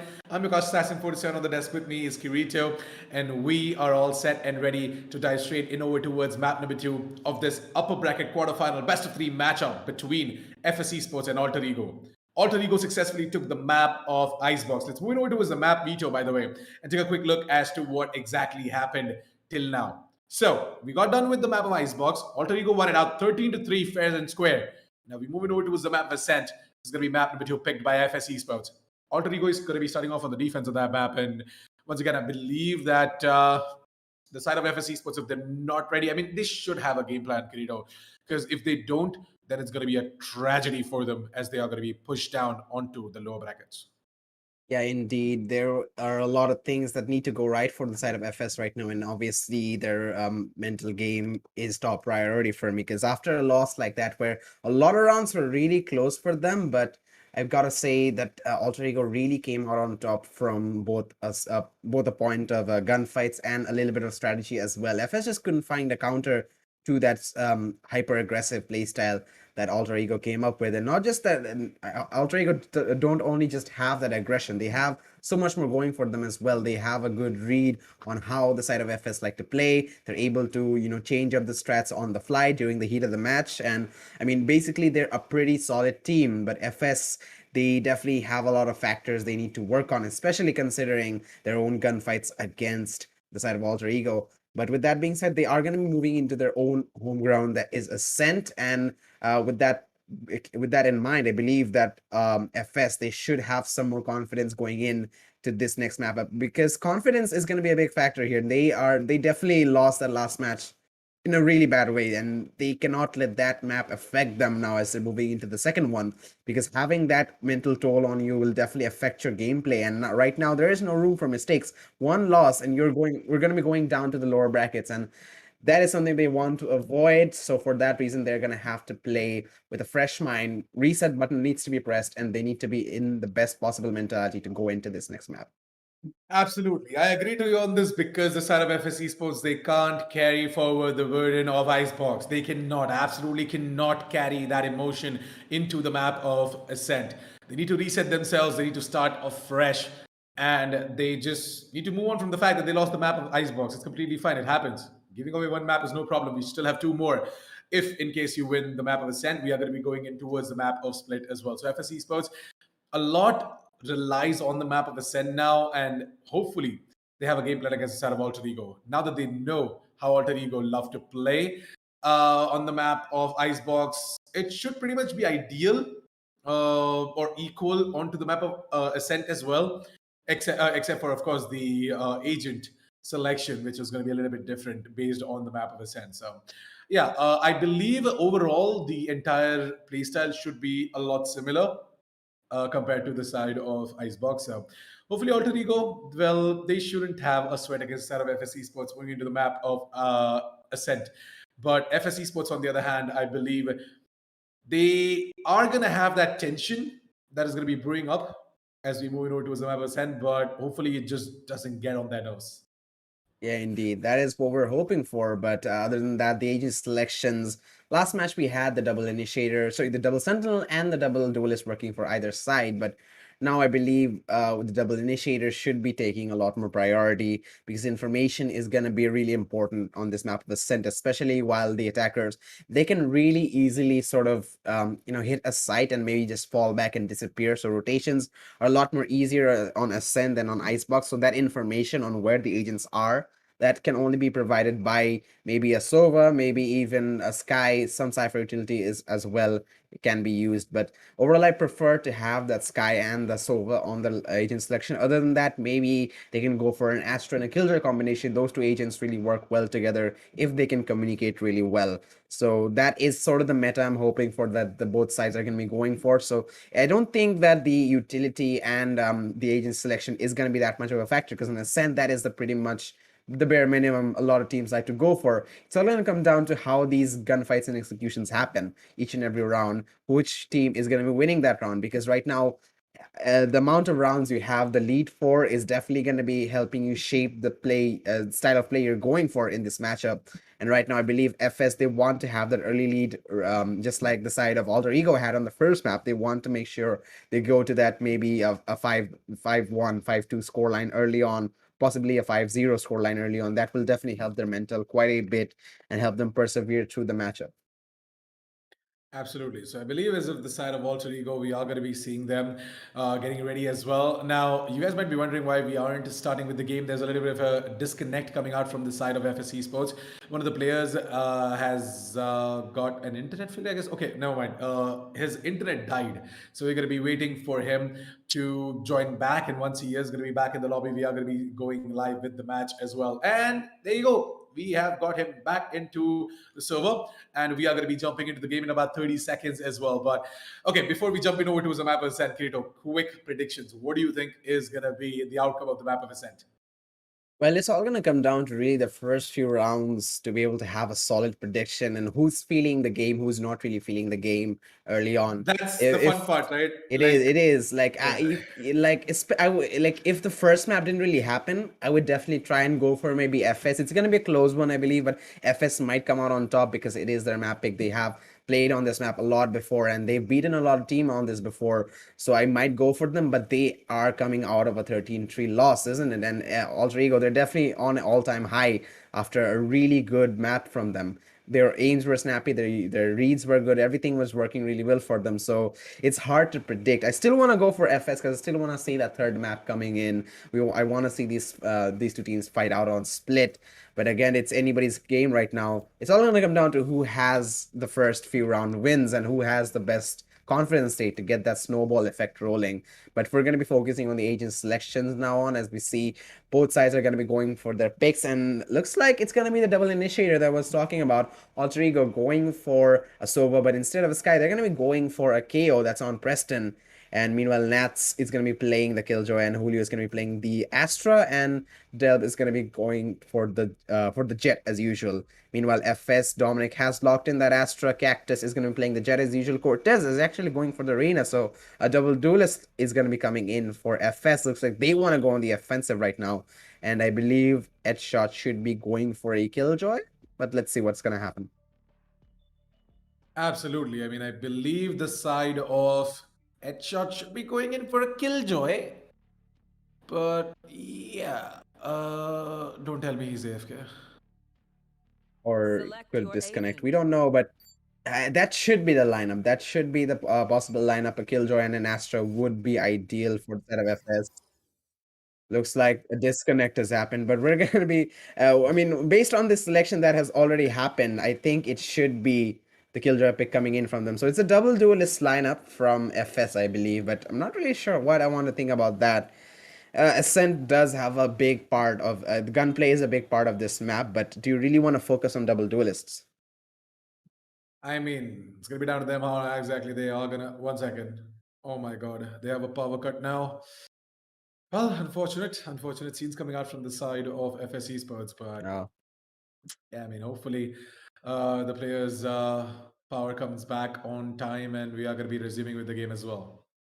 That is why you guys should definitely check out the Beast gaming laptops powered by the latest 11th generation Core i3, i5, i7, and i9 processors. I mean, you would not run out of power on those. I mean, even if there is a power cut, you will still be on the laptop battery power, which certainly lasts for more than 2 hours, if I'm not wrong, on full load.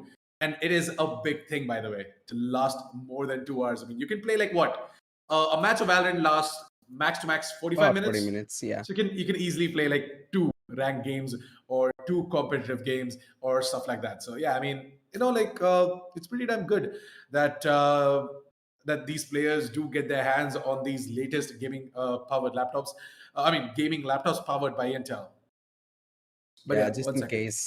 just in case they fall into these scenarios, a gaming laptop would not be a bad Oh, idea. interesting. But A quick update. Sorry to cut you off, Kirito. yeah, continue. The player who did disconnect because of the power cut. Now the side of FSC is going to be calling in their substitute, that is B2. So B2 is going to Ooh, be chiming in for the map of Ascent. This is a good thing because B2, in my opinion, is just insane. I mean, that guy is so good. Yes, I mean, in the qualifier stages against the side of SATUL Esports, we did see him wreak havoc against ISATUL. So I believe B2 should have been a part of this entire best of three since the start, but and maybe he might have had other plans. Never really know. It's a Saturday. So yeah, I guess we are going to be seeing once again. Cactus is taking a tech pause. Got a 5 minutes tech pause left on them, and right, let's see. Is B2 here? Not yet. I know B2 is not coming. Cactus has called in for a tech pause. He still wants his old player back. So yeah, well, only time will Yeah, I tell. guess having a new player is sort of a double-edged sword right now. Do you really want to go for a player who's not really played for the last hour or so, and wasn't with the team when they were through the last map? It's gonna be a little bit of a task to fill him in on how the flow of the match is going and how the team's feeling. So they all work together as a cohesive unit. So it'll take a bit of it'll take some time for B2 to settle in if he does come in, but I was certainly wouldn't mind seeing him. But again, it's all going to be coming down to the players and the IGLs on what decision they make, which is best for the team. They're the mans to make the choices. So let's hopefully see them make the right choice this time, which will lead to FS winning this matchup. But we still don't really know what's going to be the final verdict. Absolutely. I mean, we're still waiting. 1 second. Well, B2 is here. So Oh, yeah, we B2 might is going to be just, the one. I We might just be guess, going with B2, yeah. yeah, I guess we're going with B2 instead, though. I mean, Yes. he is a pretty good sentinel player in my opinion if he does go for the sentinel role in this matchup. So but again, as I talked about this, it's going to be a difficult situation for him to settle in because this is an important match for the side of FS. If they lose on, they're going to lower brackets, and losing like this will definitely affect their momentum a little bit. So they want to make sure they can at least, even if they lose, have a pretty close matchup so that they aren't really affected too much overall mentally. But yeah, again, they still have the ability to win out this match and take it to split. So let's see what happens, and hopefully the agent selections will be similar. I mean, changing things up with the new player will definitely sort of disrupt the flow of the game or flow of the team that they're feeling. So again, there's still a lot of things that are I mean, not predicted yet or not certainly fixed yet in this matchup.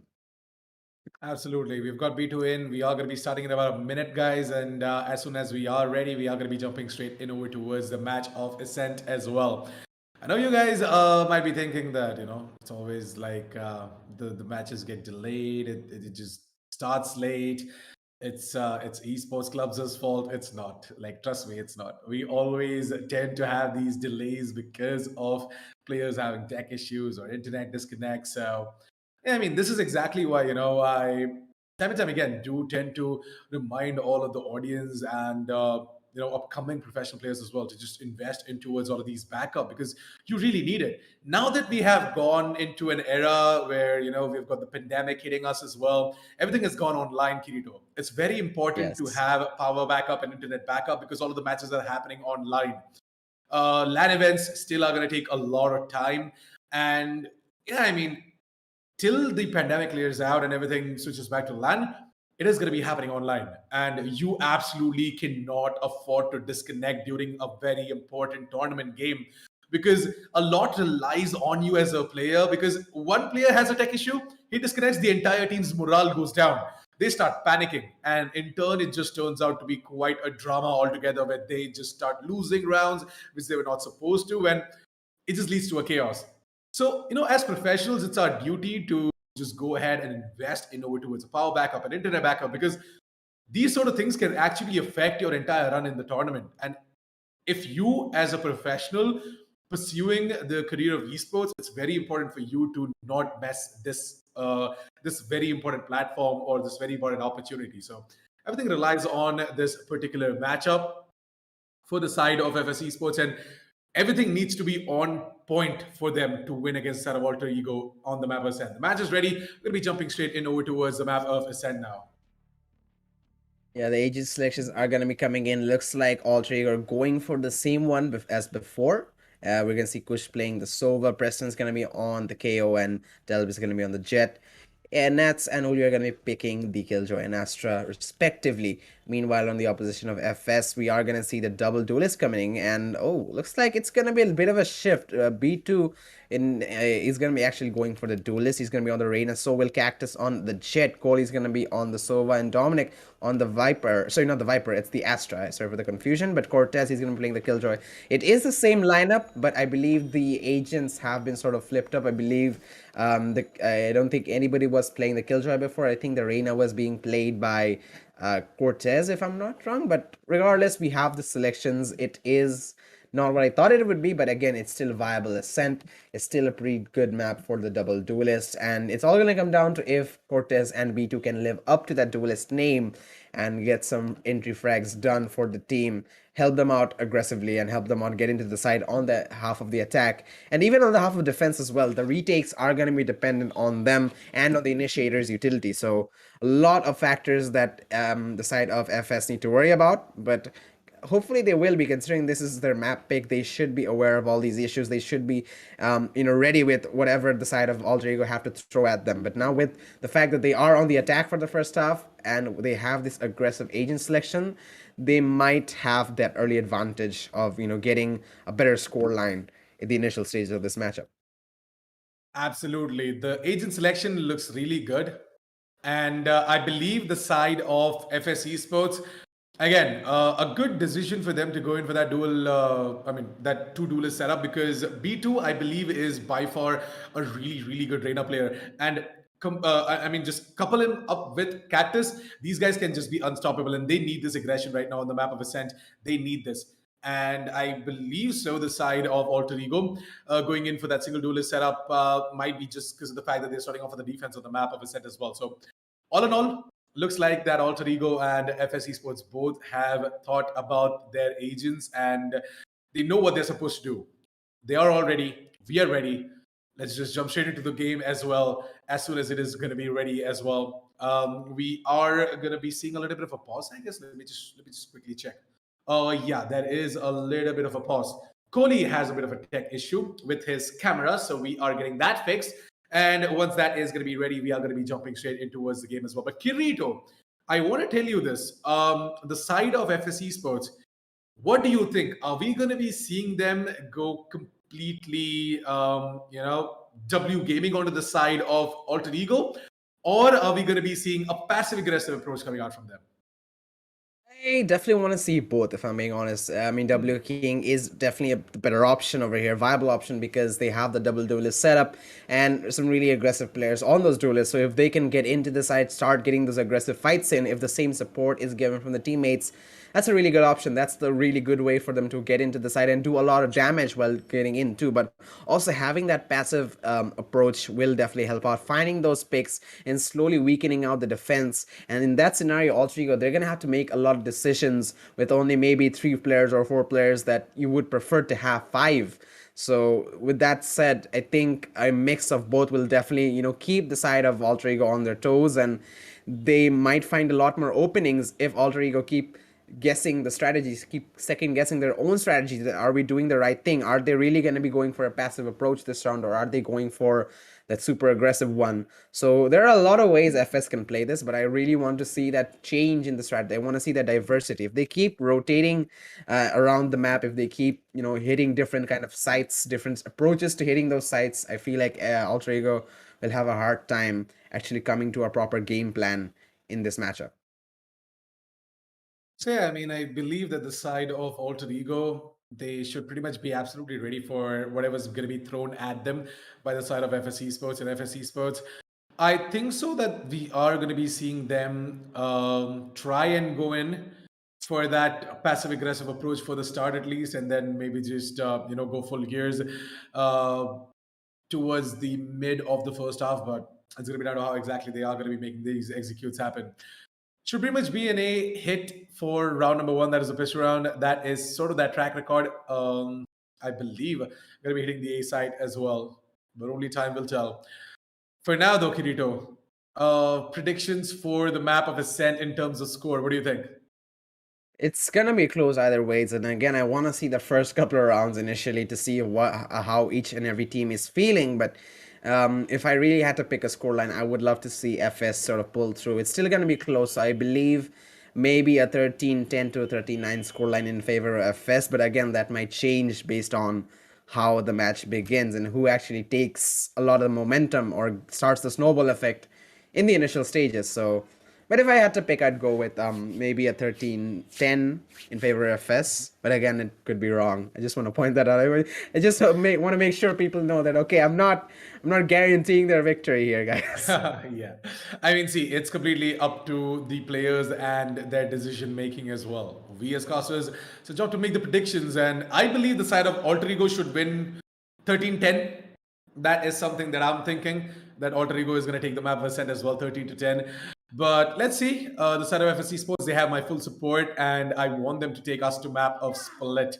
So let's hope for the very best, and let's wish the side of FS Esports all the best as well, for them to take down the side of Alter Ego and take us to map number 3. That is going to be the map of Split. I believe that we are ready to jump into towards game. I Interesting. think the players are reconnecting. I mean, as soon as they reconnect, I guess. we'll be beginning as soon as possible, and we'll let you know as soon as it happens. But yeah, well, for now, we're definitely gonna still have to wait. I guess they're ready. Yep. Okay, the both Right, yeah, sides they're are ready. ready right now. I believe Yep. the pause timer will be unpaused, and we should be going into the matchup real soon. So again, the first pistol round is going to carry a lot of value for these teams. Whoever wins the first pistol round can start the snowball effect and sort of get that early momentum in their favor, which I believe the side of FS very crucially need, because they need this win and they need whatever can go right for them. And I certainly believe this first pistol win is really important for them.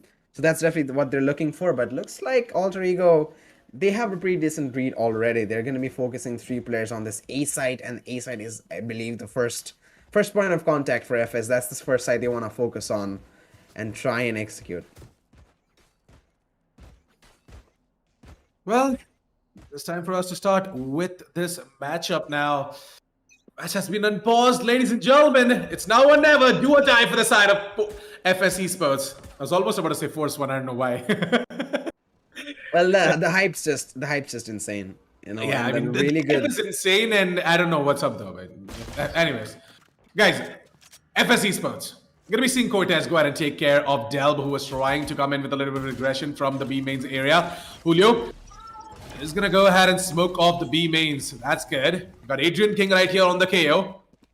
Cactus is gonna make the call of falling back, and these guys are gonna go in over towards the middle area. Oh, interesting. Cortez is further pushing in, and that Killjoy's alarm bot is going to give away his position. And now the side of Alter Ego, they know that FS Esports might just be looking to exploit the middle area or directly moving over towards the B side as well. You know what? I believe the side of FS Esports are going to be moving in over towards mid and eventually over towards the B side as well. And that is exactly what they're doing. A mid to B stack coming out from the side of FS Esports. We're going to be seeing the shock dart coming in. Kush is going to go ahead and use all of these shock darts.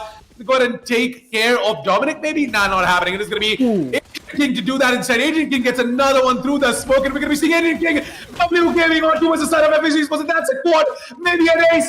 No, not happening. Adrian King not going to be able to get the ace, and it's going to be Julio to get the final frag with the first of the board for the side of Alter Ego. That's officially the back for Alter Ego. FS Esports, valiant effort, but not enough.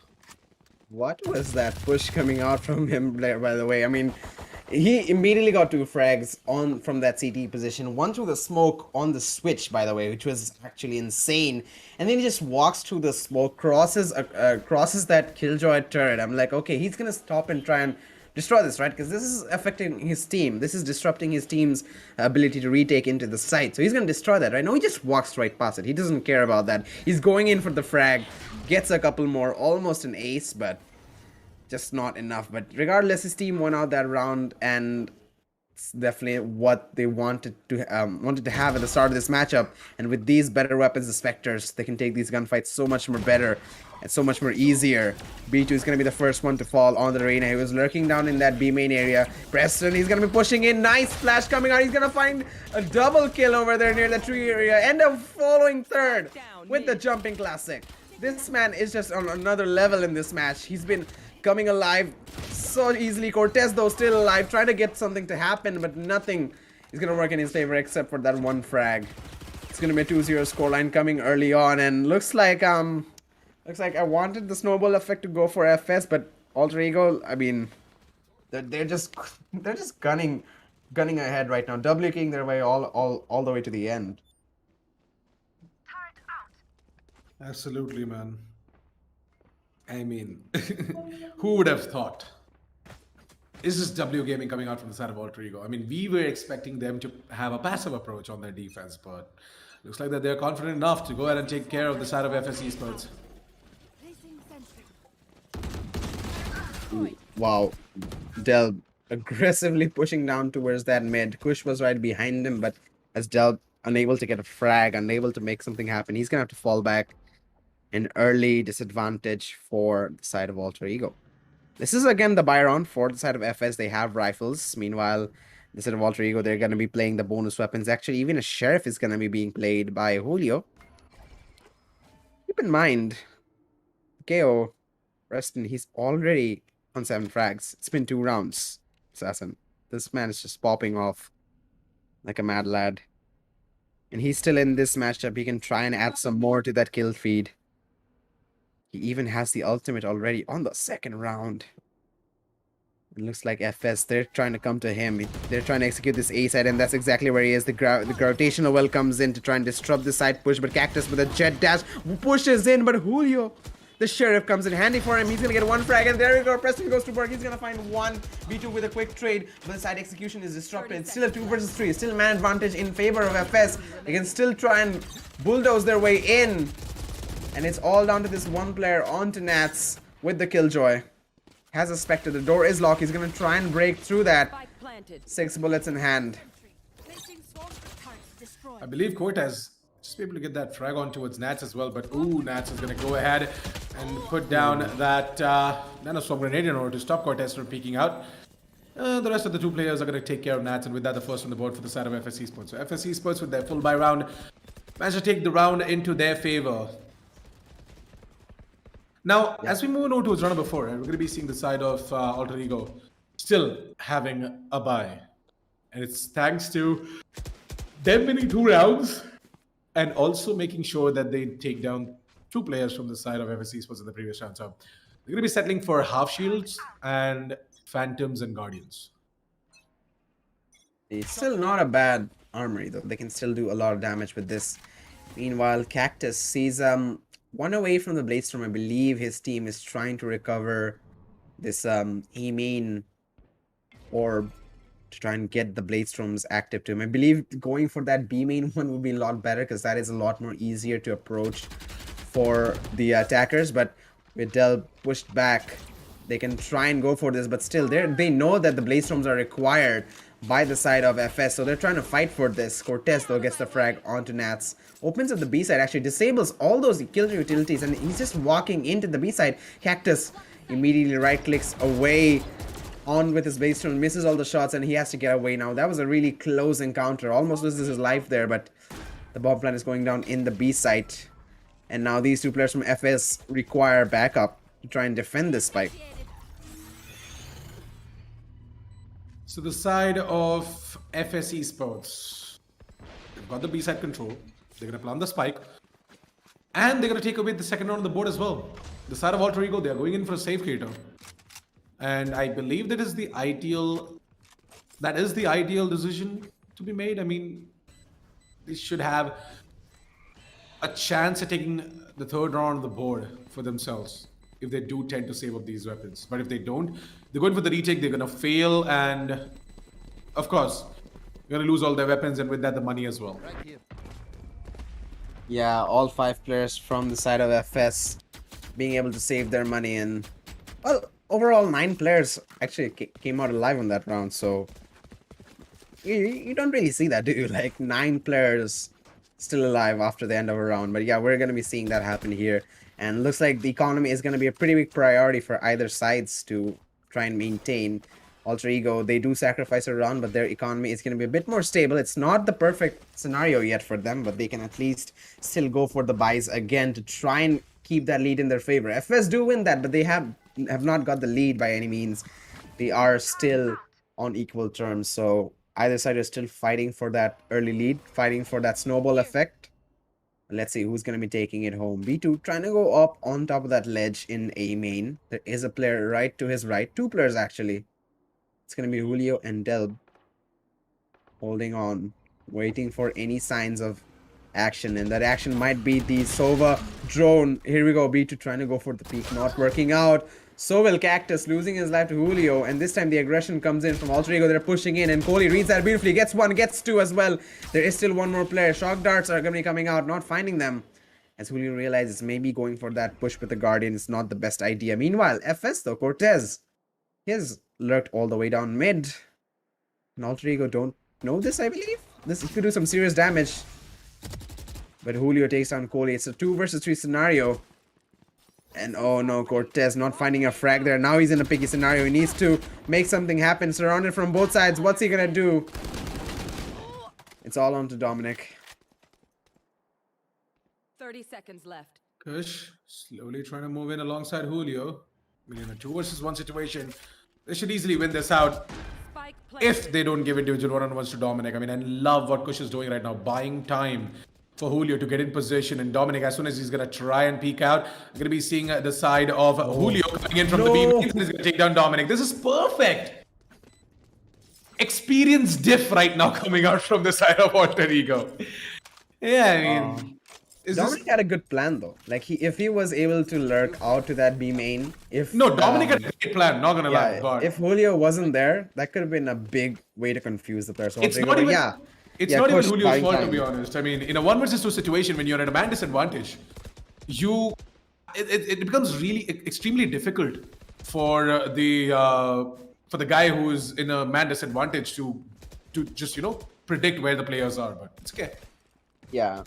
It was a pretty good strat coming on from Alter Ego overall to buy the time for both players to go into the retake at once. You definitely don't want to give away these 1v1s. Even if you're feeling confident, even if you're feeling snappy, better to play a 2v1 than a 1v1 and guarantee that win. So, with that being said, Alter Ego win out this next 5th round. It's going to be a 3-2 scoreline. And moving into the 6th one, FS still have a buy. They still manage to go for the rifles and they still have some extra money left on the bank. If they win this, they can make their economy in a pretty comfortable position. As they're trying to push down this catwalk position, Cactus, he is suppressed. He cannot use his utility. And I believe Preston's ready with the bit of a Molotov there. Placed on the ground as soon as he sees any signs of a push. Spike is making its way to mid though, in the hands of the Sova Kohli. B2 finds the first frag onto Julio. Almost gets a second on Del, but he has to dismiss away. Really smart move with the Reyna. And looks like a rotation is in play. And Alter Ego, they're reading this as well. And with Kush, I think he spotted out Cactus. I think if we saw Cactus there, they should have a good read that a rotation could be in play. Cactus gets one onto Delb, but Preston with a second one and another one onto Kohli. Brings it back to a 3 versus 3. Gives his team a fighting chance, Assassin. They can still extend their lead with this. And with this information that no one is near A, they can try and predict a B push, but B2... avoiding that knife can now surprise him. Absolutely. Adrian King. What exactly is he going to do? He's got 24 seconds for that EMP blade to come in. But he has got 2 flashes though. Could have actually used 1, but it's okay.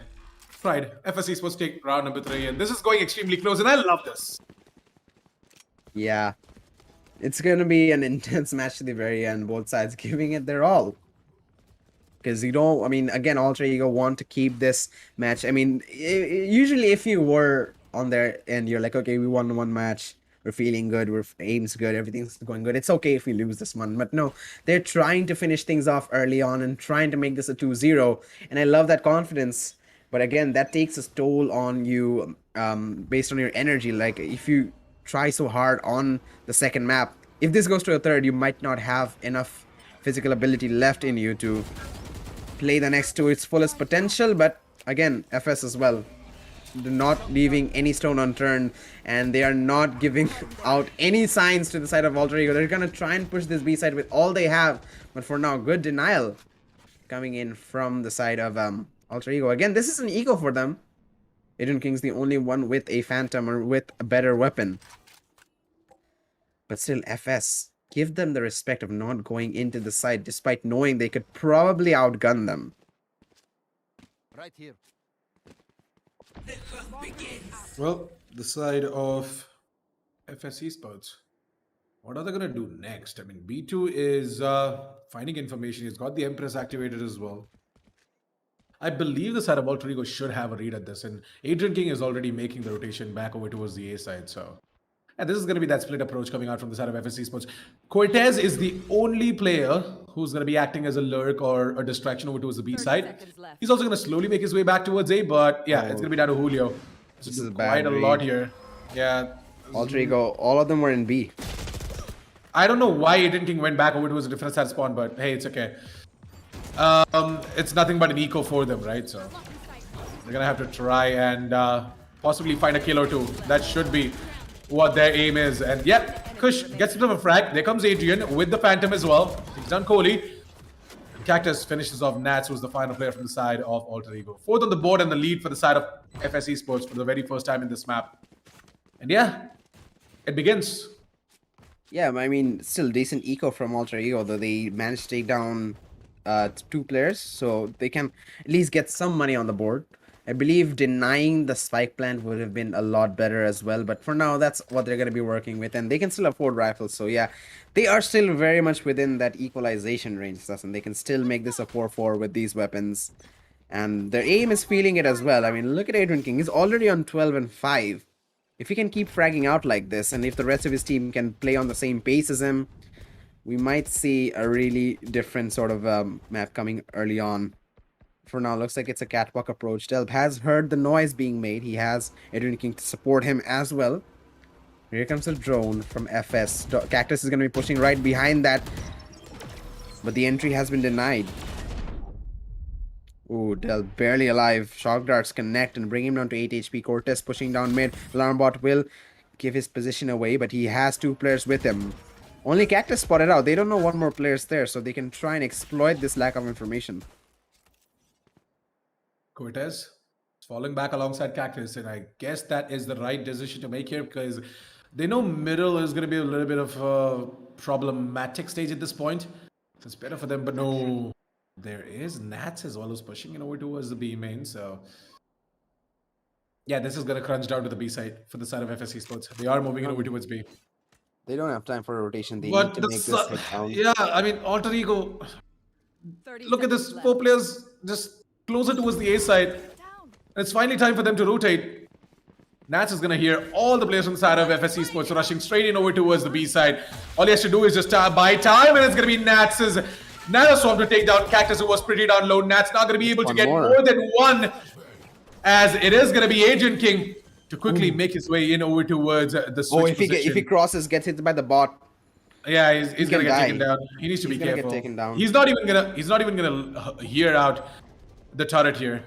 Yeah, one of the cosmic the wall divide. drops. As soon as the Yeah, wall one drops, of if the cosmic bot divide is finds also. him.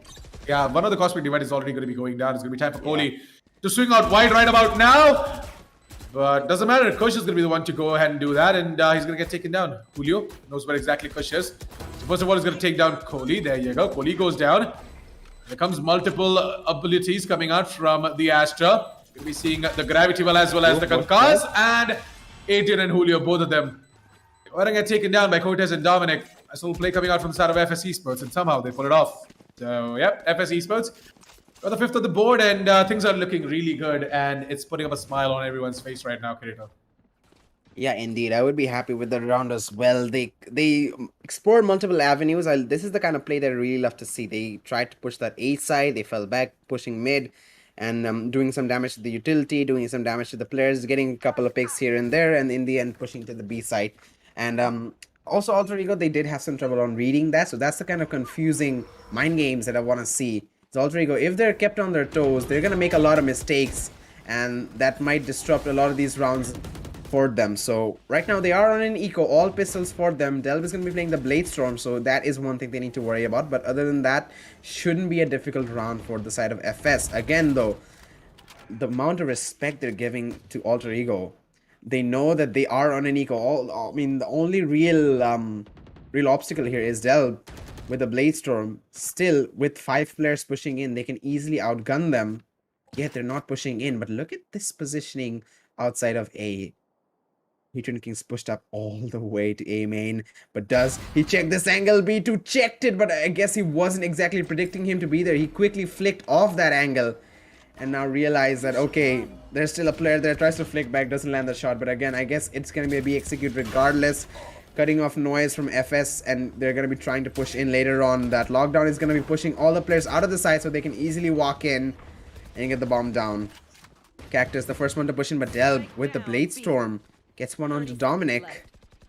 As Cactus pushes down CT. Good read though from these players in CT, falling back, but Julio won't survive for long. 3 versus 3 scenario, retake for the side of Alter Ego. Delb has got the blade storms. He's got all 5 of the blades right in front of his eyes, so there's nothing to worry about. All they have to be careful about the side of FS is that they cannot let Delb cross over towards the other side of the second lanes, because if that happens, then Cactus is going to get taken down. And we do have Kohli to make sure that he doesn't do that. Oh, never mind. Delb still finds both. And he's going to looking for the last frag. It's going to be Kush to get that done. 4th of the board for the side of Alter Ego. And a flawless retake. I mean, Cactus putting that smoke out to B main. Again, he was a little bit scared about being tagged from B main as well, because he's looking at 2 angles, both the market door and B main. So smoking one off, trying to move. It's a good idea, but again, gives information to Delb. Okay, there's a player on my left. There's definitely a player on my right. Then to watch his back. Peeks, gets that shot with the Blade Storm. Gets the second one as well. So denying that information is what FS should have done. Not making a move. Just playing off each other should have been the right call. But yeah, what happens. 4-5 is the score. And they're still in a lead. They still have money to play with. So does Alter Ego now. They have an operator in the hands of Delb. And they got to make sure they don't let that investment be profitable for them. But again, this aggression from Alter Ego, and every time, whenever they find that, okay, FS aren't exactly stacking a site, they are maybe leaving this B side or A side, A main or B main empty, they just walk right out. Like, it's free real estate. They just completely take control of it. Cactus and gang slowly moving in over towards the A side. Now we do have Killjoy and Astra over there. I mean, Adrian King is also making his way in over towards the A side. So there are 4 players now from the side of Alter Ego playing over towards the A side. 55 seconds in what? I mean, what is FS Esports going to try and do? Are they going to go in B, or are they going to try and go in for a split approach here towards A? For now, I guess they're cutting off noise. I mean, until Cactus, he's going to be making a lot of noise in that B main. But looks like they're going back to the B side with 40 seconds on the clock. This should be the obvious choice. They don't have time for a rotation, and I guess with the Lear coming down from the Reyna, that should be the move to make. But Nats with a really surprising position up front. He's going to get the first frag onto Cortez, and with 20 seconds left, this disruption to the attack is going to do a lot of damage. Adrian King does fall to a shock dart, and Kohli with another one onto Nats. There's still Julio to look out for, but 3 players at once gun him down. Things got a little bit hairy there, but side of FS managed to walk in and get the spike down. 2 versus 4 scenario, and I believe Alter Ego should try and save that operator. A big investment, not exactly finding a profit. No, they're actually going for the clutch. Delb and Kush, they get a couple of frags to bring into a 2v2. Okay, things are looking really interesting. But B2 and Dominic finish things off. They lose a couple of players, but it's all good. The round's theirs. They get some extra money, and they take down the operator as well, Assassin. That is going to be a big void in the economy and in the armory of Alter Ego now. Did you see the snap coming out from the side of Delb? Like onto the green box guy? Yeah, I think I did. Yeah, he just got He to just the, snapped. got Yeah, the, he just snapped to the headshot. snapped to the face. It was so beautiful. Like, so good. Alter Ego. But yeah, Playing FS game. Esports. They've got 6 rounds, man. And we should be appreciating them right about now. FS Esports. Like, we know for a fact that Split is a defender side of map, but FS Esports, they're making it work even on the attack. So, yeah, the 2 duel is set up, it's working out. And it's showing results as well. 6-4, jumping on over towards round number 11, which is going to be, I guess, an eco for the side of Alter Ego, yes. We can see the coach during this tactical timeout talk to the players from his team, that is Alter Ego. He's telling them what they are supposed to do, how they can play things out. It's beautiful, isn't it? I mean, to just have someone guide you. Indeed. I mean, It's again, like- Yeah, I mean, having all of these teams from the South Asian region as well, right? Not Southeast Asia, South Asian region. They're also getting themselves all of these international coaches. Now, I mean, we've got Enigma who picked up IB. Exo is also currently looking for a coach, if I'm not wrong. So is Velocity, I guess. So, yeah. Having a coach is, I mean, having someone else look at the matchup from a different bird's eye perspective, not being there in the heat of the moment, not being pressurized by the game, giving more, calculated decisions to your team. It's a really good blessing, but can the set of Alter Ego use it to its full potential? I mean, this round might not be theirs because we only see Adrian King with, again, that Hero Phantom. He did have money to go for it, so why not go for it? Julio's going to be trying to push in. Does do a lot of damage, though, onto Cactus, but Kohli gets a frag onto Preston.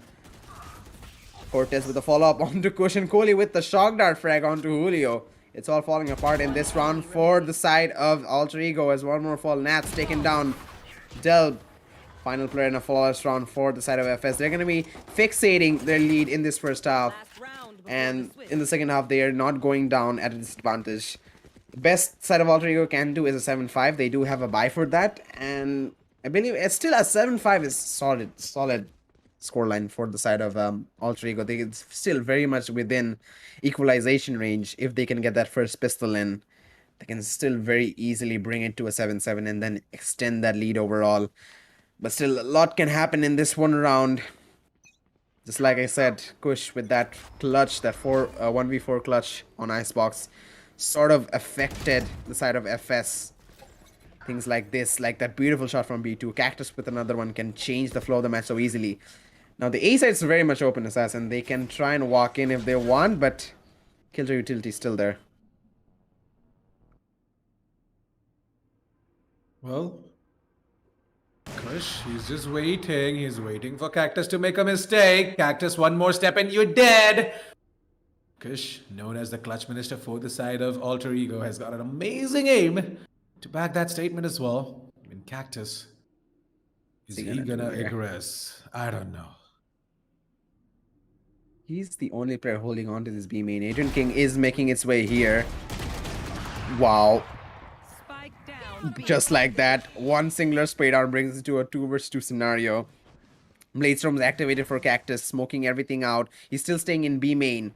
I don't think they know, but with that gun barrel spotted out, that positioning from Adrian King will easily win him the round. And the bomb plan is going to go down. Here comes the lockdown as well. That's going to push. Oh, that's going to make life so much difficult for B2. But again, he has the Empress activated. One frag is all he needs. He's going to be walking through the nades. He's trying to find that very important frag, but he cannot. Instead, it's going to be a 7-5 scoreline. Adrian King as well also activated. Oh, I think, did he activate? I think he activated his own ultimate as well. The null should be activated, suppressing all abilities from B2, I believe. So Switching sides. yeah, that was a really difficult scenario B2 was in to clutch out. Of course, I mean, using the null command, right, Yes. becomes really easy for the KO to just disable absolutely everything, every single piece of utility on the side. And yeah, suppress the players from activating their abilities whatsoever. So, well, the null command is something that comes in handy over there. But yeah, Credit where Side of credit is Alter due Ego. though. Kush getting those 3 frags, huge. Well, the side of Alter Ego, they've got 5 rounds on their defense. I mean, it should have been the other way around, right? If you take into mind the fact that Ascent is a defender side of the map. Yeah, I mean, they also have a pretty defensive lineup as well. But now I really want to see FS, how they transform that really aggressive, really good aggressive entry-based agent selection or agent lineup into the defensive half. And I believe they are taking a tech pause right now. And I mean, it is a technical issue. But again, within this tech pause, I believe they should try and, communicate between all the players and like, okay, how are we going to play this defensive half?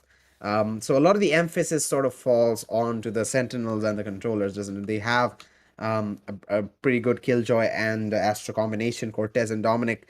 If they can communicate well and they can utilize the utility together, that would be a really big benefit for the side of FS.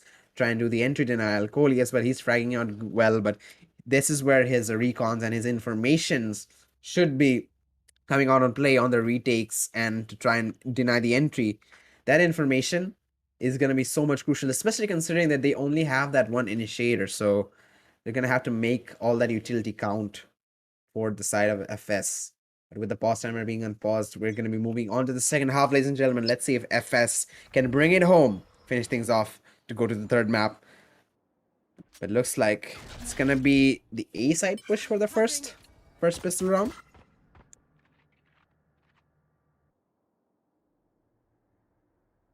Yeah, the side of Alter Ego, it looks like that they are about to make their way over towards the A side. The spike, look at the way the spike is. Look at the aggression coming out from Cortez as well. Nats is aware of that and he's going to go in for that peek with the ghost, but no. Fortunately, not going to be able to connect that shot. Delb is going to be the one to take care of B2. There's one more player on towards the shot position. That's going to be Cactus. Cactus takes care of Adrian King. So that is a major part of utilities out of the pistol round. Well, Indeed. in a 3 versus 4 situation, I feel like that Alter Ego, if they could just manage to take care of Cactus here over towards the shot position, then they're Spike going down. to be able to get something done here. But no, not happening. FS Esports, beautiful play coming out from them for the pistol round. They don't know he's here. Oh yeah, they don't know that Julio is here. Oh no. Oh no, FS He can Esports. try and trigger discipline this. There you Nice go, he snappy does. aim. A 1 versus 2, Julio. 30 seconds. There's only one Is he player aware of inside. Dominic? Yeah, there's one player on side and that is going to be Dominic. I'm not really sure if Julio is aware of this. Julio is going to stick the plant and it's going to be Dominic to peek out and take him down. Exactly how I narrated it to be. 8th on the board for the side of FS Esports. Good stuff coming out from them. That aggression was really good. I loved it. This is something that we missed out from the side of FS Esports in the map of Icebox. But they have finally corrected their mistakes and they are coming back with their true form. And I love this. Indeed. And that aggressive push is actually really well. I think Dominic did fall on Catwalk, but if I believe Cortez was able to, push out a little bit more with the killjoy utility, maybe could have gotten one more frag and allowed the players to push towards A main. But yeah, I mean, regardless, it was a beautiful round. Really well played from side of FS, and that's allowing them to go for the buys, Spectres in hand. And they are going to be able to easily, I believe easily, on paper, should be able to get this round without a hitch. But again, Alter Ego, they don't have armor. They are stuck on pistols. You can't really, do much without any proper weapons in this scenario. But looks like a 9-5 should be pretty much fixated. I'm really liking the slow approach from Alter Ego. They are also trying to change things up, trying to keep FS on their toes. As we see a little bit of a peek coming from Nats. B2 will be pre-firing that and getting that headshot in. Dominic, only player inside. He's going to be reading a lot of activity there. Trying to deny the entry. They almost got a Spectre lineup. Del gets a frag, but the trades come in quite easy. The cavalry is here. The entry is denied. 9-5. Near flawless round from the side of FS. So there you have it. 9-5, ladies and gentlemen. 9th on the board coming out from the side of FS and Alter Ego. Going to be seeing them pull out a full buy this round. Apart from, of course, Julio on the half shields. But yeah, you can see Cortez in the full cam. It's looking like everything's under control. But for the side of Alter Ego, you can see the tension on the face of Kush as well. Tension's brewing up. And I feel as if the side of Alter Ego, they just need to take a breather and figure out how exactly they could isolate these gunfights. Well, Delb is going to trigger the alarm bot over towards the middle position. And with that, we're going to be seeing 3 players aggressing from the side of FS Esports. Adrian King gets one. That's going to be B2 going down. That loss shouldn't have had happen in the first place. But hey, Delb is also rushed in over towards the 3 rooms. And we're going to be seeing Dominic, who's going to be down to 68 points of health. On a Spectre, the guy's not going to be able to do much. There is Kohli over towards the A mains position as well. They know about this. It's going to be Delb to go ahead and take care of Dominic. And with that, there is one more player. Cactus. Over towards the A mains. They have to retrieve the spike. And in order to do so, they have to take it on Cactus. But Cactus is in a supreme position. That is going to be Cactus. To be drawn out using the recon and that kill on towards Kush. Nats gets that frag. And it all comes down to Cortez in a 1 versus 2. Take both of them down. Both of them might just line up. HP to Pretty down HP. low. And Cortez gets taken down. There you go. My goodness, it came down to a one-on-one. Shouldn't have happened in the first. Like, even though Alter Ego won this round, I believe it was a win for the side of FS Esports because it was a bonus for them and they took down 4 weapons. Yeah, that's going to be affecting the economy of Alter Ego quite a bit.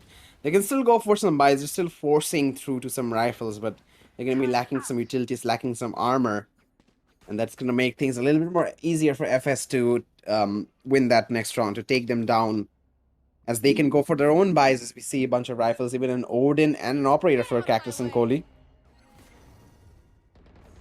We do see the Sova mains love to play those Odins and Ares weapons to be able to wall bang that B main angle on Ascent. With Cactus, now the activity is coming towards him, holding down from Catwalk, but Kohli, the wall bang comes in, and Nats will be falling to that.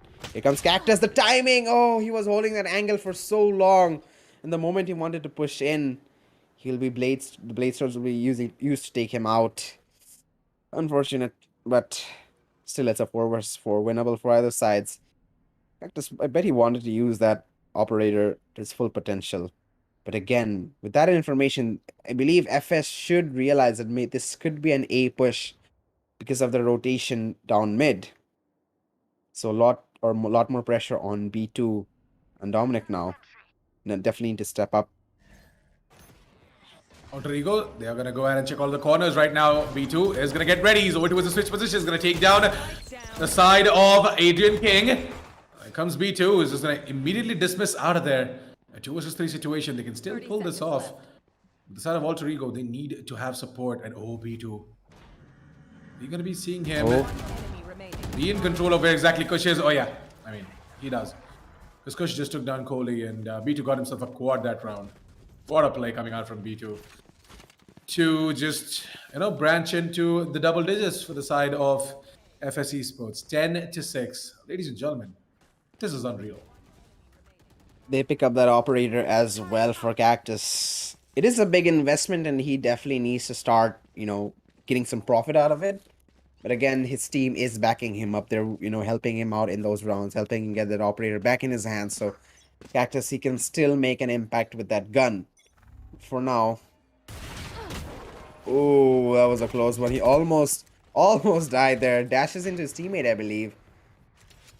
All good, alive for now. Still low on HP, so he's gonna have to take a little bit more of those calculated risks, but looks like the pressure's again on this A side. Not many players holding on from G right now. We do see Cactus making its way there.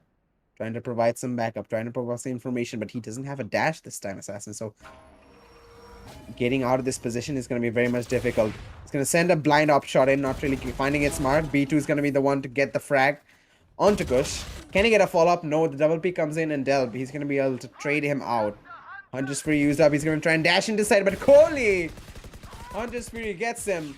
Cortez gets a trade though, and Cactus stuck on that heaven position. Adrian King's going to be able to get him out. It's going to be a 2 versus 2. Okay, 1 versus 3 actually. As we see Nats, and looks like a bit of a 30 round coming out from the side of Alter Ego. All onto Kohli with an Odin.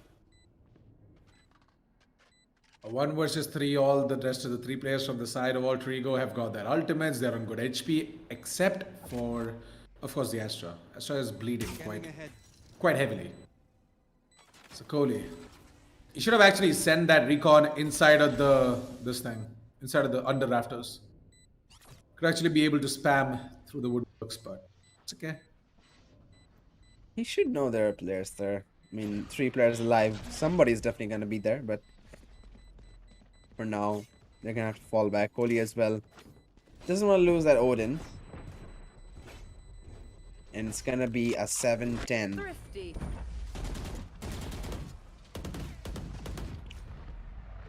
That I guess the economy for Alter Ego will be in a much better state. They can easily go for a lot. The buys, not the same for FS.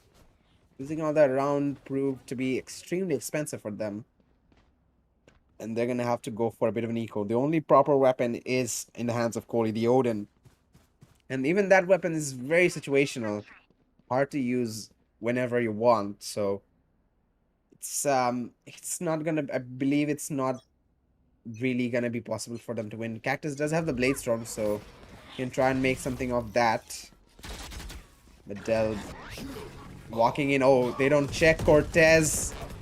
Cortez, he does let one of his teammates die, but what can he do right now? He's only got a sheriff. Only if he had a proper automatic weapon. He's in the smoke, but there's a player behind. Can he do some damage? He finds a couple of players. Spike down. King Adrian, he was in his ultimate, so he exactly isn't dead. He can be revived back. And Julio is going to be the one to bring him back. Good attempt done from Cortez, but doesn't really find the impact he wanted to. 3 versus 4 scenario, and FS not looking good. Absolutely. I mean, we thought that FS Esports are going to be able to carry forward this momentum, but they're not. The side of Alter Ego, they've got this. They're looking pretty darn good for now, though. And this sort of a buy is working out for them as well. I mean, you see, Julio is on nothing but a Spectre. She's still making things happen.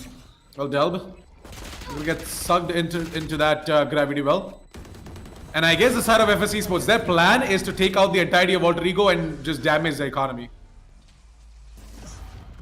Oh wow, Dominic's gonna die as well. Of course, he has to. Otherwise, he won't get money. Makes sense. Well, 8-10 is going to be the round, and Alter Ego, they definitely had the momentum. They definitely had the edge in that round.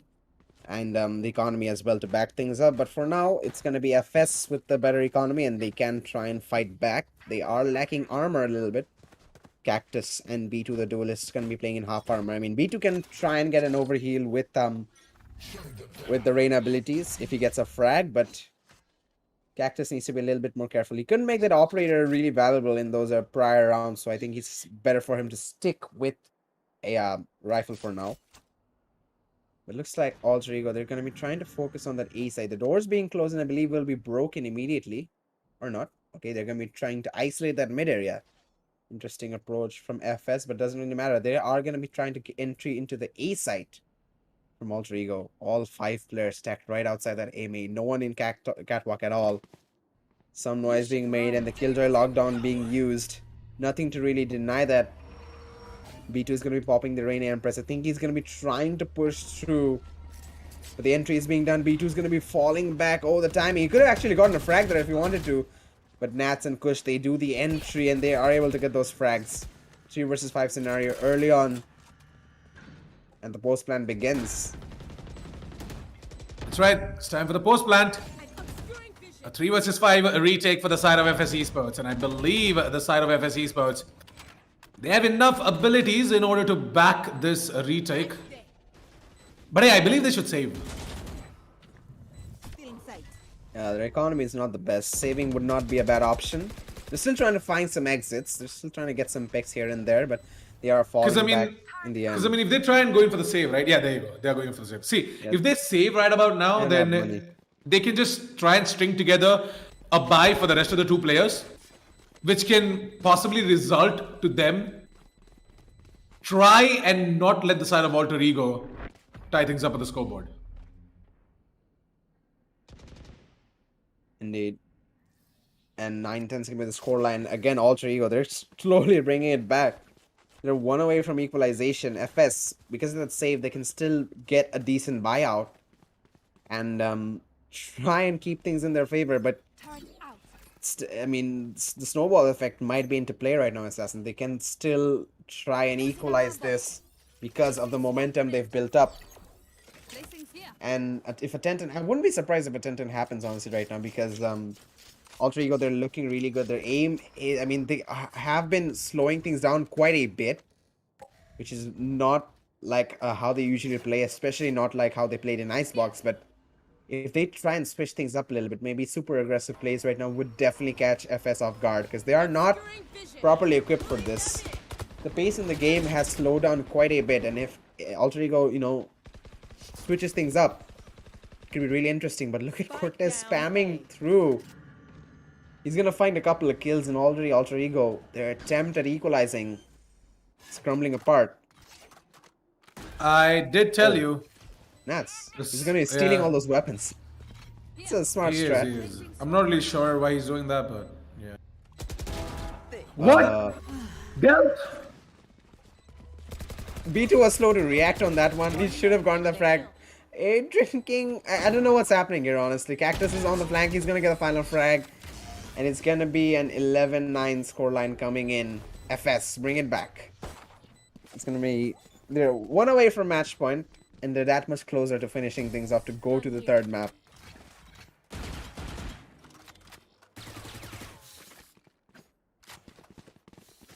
Well, 11-9. I told you that the call for the save was absolutely amazing coming out from the side of FS Esports in the round before the last one. Like, they went in for that 3-man save, right? And that was the correct decision because they were able to string together a buy for the rest of the two players and they could stop the side of Alter Ego from tying things up with the scoreboard. They could stop them from making it 10-10 and possibly take the lead. So that is exactly what they did. Cortez with an amazing hold over towards the 3 rooms. He did a pretty good job. We are going to be seeing the side of Alter Ego now, pulling out a buy of their own. And Nats is called in for a timeout as well, which gives the side of the coach to, have a little bit of a chit-chat, a conversation with the teammates. And maybe try and strategize a way to win out this match against the side of FS Esports. Yeah, this is actually a question I had, Assassin. If you were sort of, let's say, in position of Alter Ego's coach, what would you tell them right now? Because that last round win was really important for them. Now that they weren't able to get that, what tips do they need? Oh, sorry, I completely zoned out. Ugly. Yeah, what? I asked, I mean, if you were the coach for Alter Ego, what would you tell them in that tactical pause?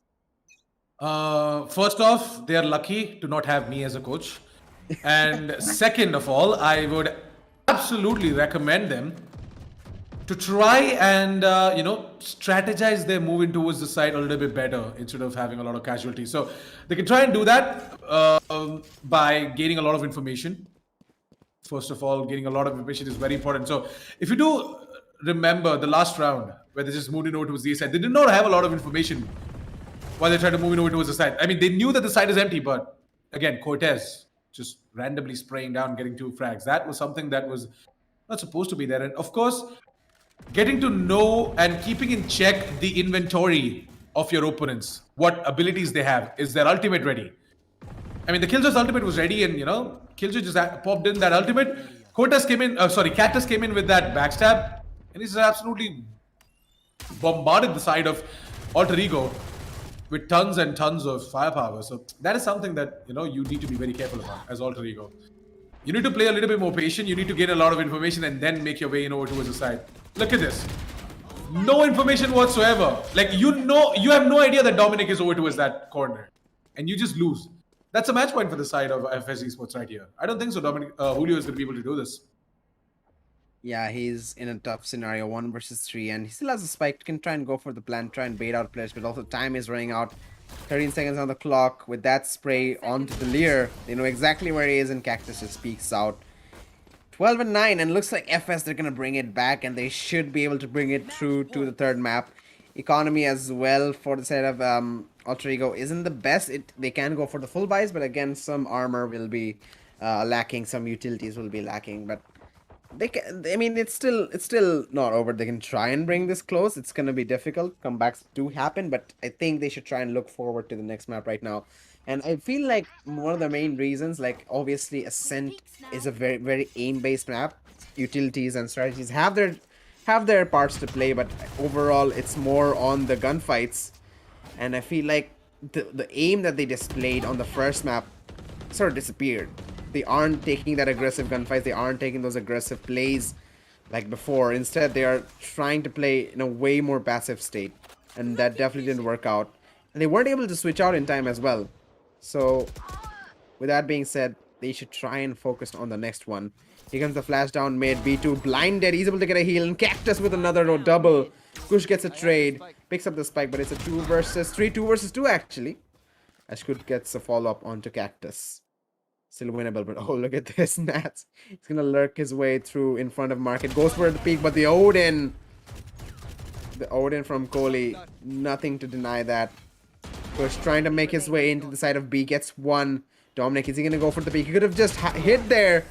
He could have just stayed there and waited for him to plant the spike or something, but Kush reads the pick and gets a shot in. A 4K for him to clutch out that round. 12-10. They're still in this. They're still fighting to stay alive. Economy will be damaged, but they're still here.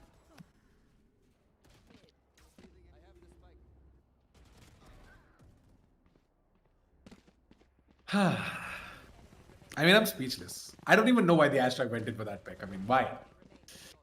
He didn't really have to, Should- did he? He shouldn't have. It's fine. I guess he was just confident that he's going to be able to win out that fight, considering the fact that Kush was pretty down low. Hey, Nats! You just got your baited! Yeah, the drone just absolutely caught him off guard, and with that, the aggression for the side of FS Esports works out, at least at the start.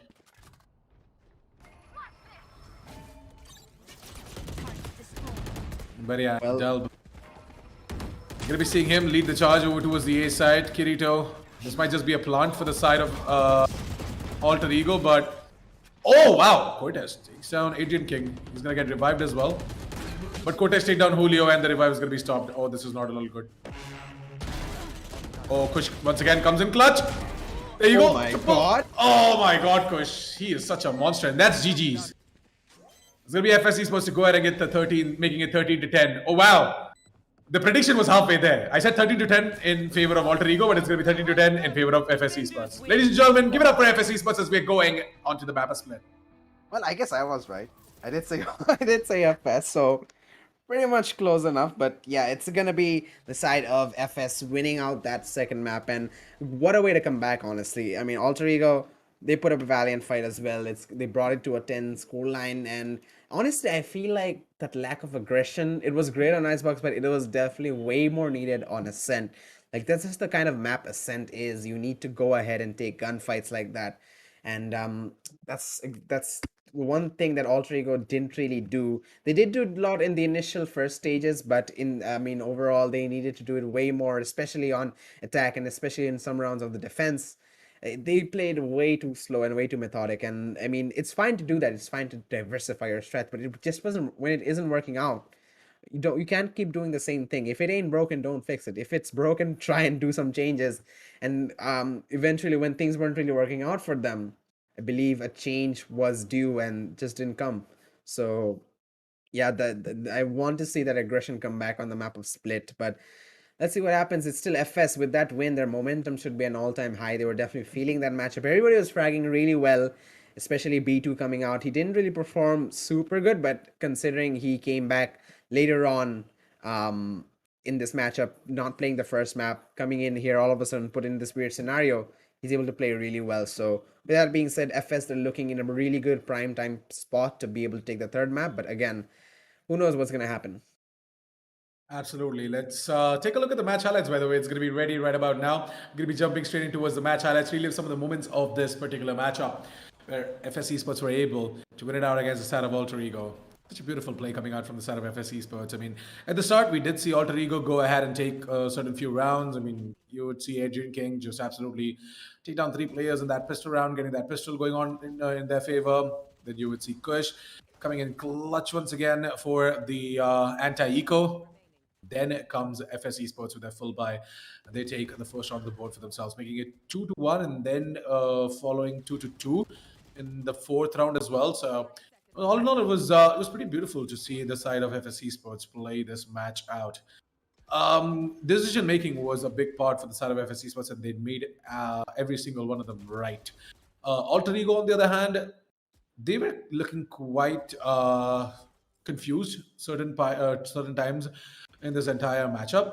But yeah, I guess it's just both of these teams taking each other's map picks, and maybe Alter Ego not looking forward to seeing FS Esports being so strong on the map of Ascent. Indeed, and they were definitely quite strong.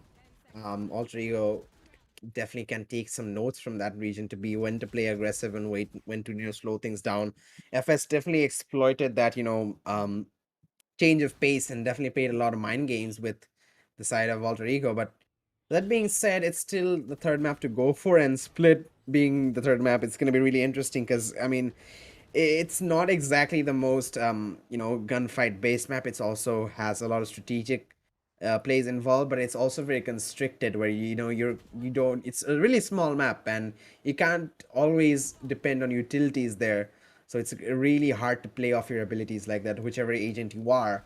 So I'm really interested to see what each side come up with. With that being said, but regardless, this map, man, it was just absolutely insane. Some insane clips coming out from both sides. We see Cortez, nice couple of shots there, and I mean, there were mistakes made over here, especially considering Dominic not spotting the player crossing towards tree, but they were able to clutch out that round. And overall, really good performance from the side of FS. But hopefully, considering how Alter Ego play, they should not let this affect them too much, and so that they can carry on for the map of split. Because this is the exact scenario where inside of FS were at the end of the first map, they didn't lose at quite a big disadvantage. Like it wasn't a 13-3, it's a 13-10. Still, there were so many rounds where I feel like Alter Ego, if they changed up the strategy a little bit, it could have gone really different for them. But regardless, it's not affecting you mentally is all it counts, and they should try and focus on the next map. And they certainly have the ability. Split should be a good housing for their aggressive playstyle, for their aggressive aim. It's all about if they try and execute that or not. The side of Alter Ego, you would see them right about now in the highlights, getting a few frags. FS Esports. This was a very important round, by the way. I mean, it was beautifully played from the side of FS as well, putting down the lockdown and just forcing the issue so that Cactus can easily take down all these players trying to get out of that lockdown radius. And then Dominic, no one, absolutely no one from the side of Alter Ego checked that corner. I mean, how can you not? So this is exactly what I was talking about, right? Like you asked that question, if I was the coach of Alter Ego, what I would recommend them or suggest them to do right now is to just get more information. Information gathering was a major factor that Alter Ego failed to deliver on, and they should have just been a little bit more careful about how FS Esports love to play on the map of Ascent, because it's their playground, it's their home map as well. As well as some of the final moments, Kush did come out clutch once again. Kush has been magnificent. He's been magnificent throughout this best of three. I mean, of course, it's just been two maps, but I believe that he's going to be showcasing the exact same thing on the third map as well. Look at this. Kush getting himself a triple. It's just insane to see Kush fragging like that. And once again, he's the MVP for map number 2 as well. Map number 1, he was the MVP, and now map number 2 as well. He's going to carry forward the legacy. Indeed, and I want to see these players shine out in this third map as well. Cortez playing really well, and I want to see the rest of the players, have that same level of performance, because it's good to have that one or two players that pop off. The fragging is dependent on them, but having a certain level of consistency is also important. And I feel like Alter Ego, they do that a little bit better than the side of FS. In this map specifically, both sides played really consistently, but I really love overall how Alter Ego, sort of make sure everybody is good at those gunfights, everybody is good at those 1v1s. So that's going to be really important in every map, whichever one they play, whichever team they play, having that confidence and having that ability to, make sure you win every duel you take, or at least have the confidence to go for that duel. Because a lot of times players are like, okay, well, I'm going to execute this site, right? I need to find an opening into their defense, but for that I need to win this 1v1, and sometimes they're not confident enough. They don't have the utility to peek off him, or they don't have a teammate with them. They're like, okay, I don't really want to take this fight, and that sort of makes things difficult for that team to enter into the site. So having that confidence allows you to take the fight, and say if you win that fight, that creates so many more avenues for your team to enter into the site. So yeah, that's a sort of consistency that all teams should have, and I believe FS are looking for that as well. If they can make that happen on split, things are going to be really interesting, and they might bring it back and take the dub as well. Absolutely. With that, we are going to quickly go ahead and set up map number 3 for you guys. I know you guys are waiting to see what exactly is going to happen at the map of split. And of course, you guys want to know that what exactly is going to be the conclusion of this best of 3. Our FS Esports is going to take down the side of Alter Ego, or our Alter Ego going to come back stronger on the map of split and take it away from the side of FS Esports. Only time will tell. Until then, me and Kito, we're going to go ahead and take a quick break. And in the meantime, what I want you guys to do is go ahead and check out the gaming laptops powered by the latest 11th generation Core i5, i7, and i9 processors coming out from the side of Intel. And also check out the peripherals coming out from the side of Cosmic Byte. And also grab a can of Red Bull using the QR code that is going to be popping up right about any second now. Me and Kirito, we're going to go ahead and set everything up. We're going to be right back after a short break. So don't go anywhere, stay tuned. We'll be right back. Hey guys, this is Raka and welcome to the Streamer Reviews, where gaming streamers gonna review the best new gaming laptops in the market. And today we are looking at the Intel powered Asus ROG Zephyrus S17, a laptop which stands for its amazing multitasking capabilities. As a streamer, I need my system to stream, game, record all at the same time. Having tested it, I'm quite thrilled that this laptop can actually handle it.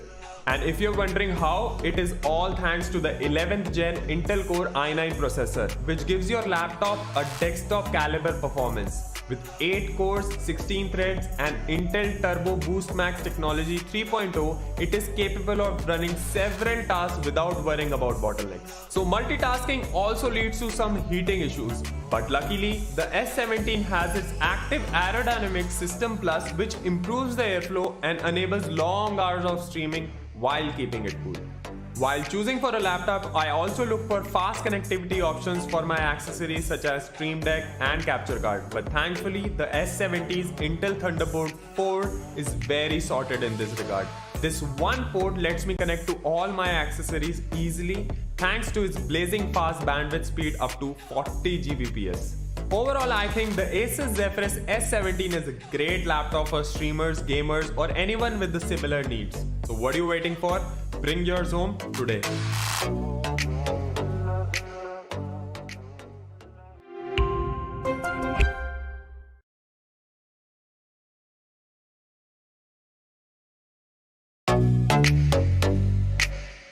Hi guys, this is Zaya and welcome to Streamer Reviews, where gaming streamers review the best new gaming laptops. Gamers are an impatient bunch and I've got a laptop just for you. Let's look at the top 3 reasons why the Acer Predator Helios 300 is perfect for the impatient gamer. Number 1. Its 11th gen Intel Core i7 processor, which brings out the potential of the GPU's high-speed GDDR6 memory to ensure faster experience with higher frame rates and lower latency. Gamers hate long load times. That's why our second reason is the Helios 300's 2 TB PCIe SSD. The SSD operates at PCIe Gen 4 speeds, giving you incredible read-write speeds for a faster response time. If all this wasn't enough, check out reason number 3. The 5th gen Aeroblade 3D technology plus vortex flow, which lets you say goodbye to heating issues. Shout out to the Predator Sense dashboard, which lets you monitor your system, overclock, and customize everything instantly from one place. I think it's clear that this system is geared for super fast results. Get your Acer Helios 300 powered by 11th gen Intel Core processor now.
Hey guys, this is Raka and welcome to the Streamer Reviews, where gaming streamers gonna review the best new gaming laptops in the market. And today we are looking at the Intel powered Asus ROG Zephyrus S17, a laptop which stands for its amazing multitasking capabilities. As a streamer, I need my system to stream, game, record all at the same time. Having tested it, I'm quite thrilled that this laptop can actually handle it. And if you're wondering how, it is all thanks to the 11th gen Intel Core i9 processor, which gives your laptop a desktop caliber performance. With 8 cores, 16 threads and Intel Turbo Boost Max technology 3.0, it is capable of running several tasks without worrying about bottlenecks. So multitasking also leads to some heating issues, but luckily the S17 has its active aerodynamic system plus, which improves the airflow and enables long hours of streaming while keeping it cool. While choosing for a laptop, I also look for fast connectivity options for my accessories such as Stream Deck and capture card. But thankfully, the S70's Intel Thunderbolt 4 is very sorted in this regard. This one port lets me connect to all my accessories easily thanks to its blazing fast bandwidth speed up to 40 Gbps. Overall, I think the Asus Zephyrus S17 is a great laptop for streamers, gamers, or anyone with the similar needs. So what are you waiting for? Bring yours home today.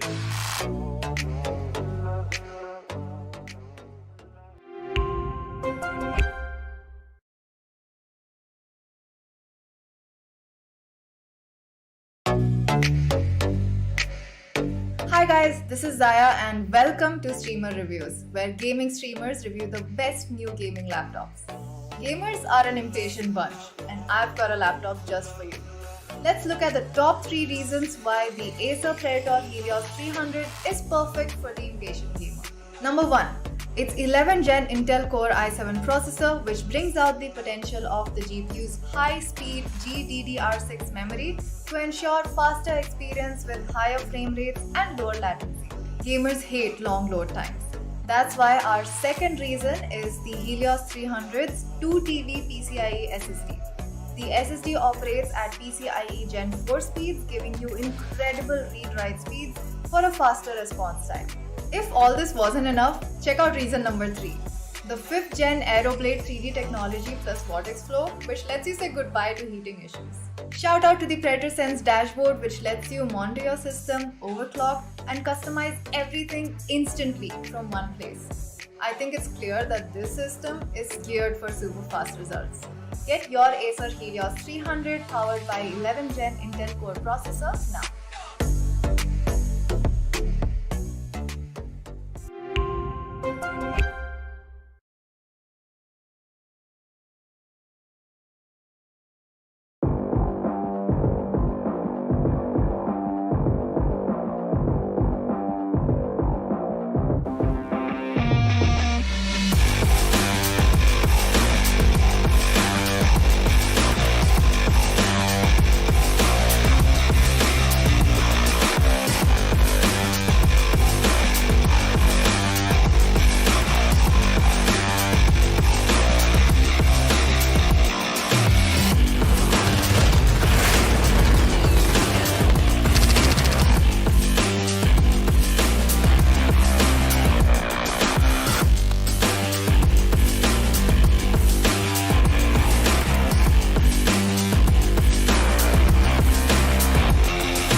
Welcome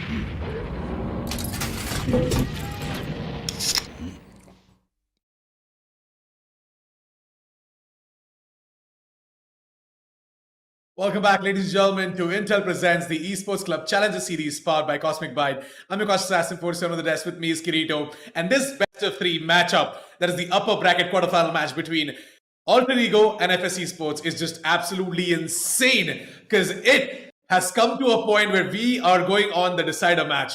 Both of these teams have taken a map each. Let's move it over towards the map veto and take a quick look at what exactly has happened till now. But Kirito, man, what a ride it has been. Indeed, this match is just going all the way. Icebox, we had a 13-3 scoreline. We're like, okay, Alter Ego's feeling good. It was their map pick. Their aim is good. Their read is good. Everything is really good from them.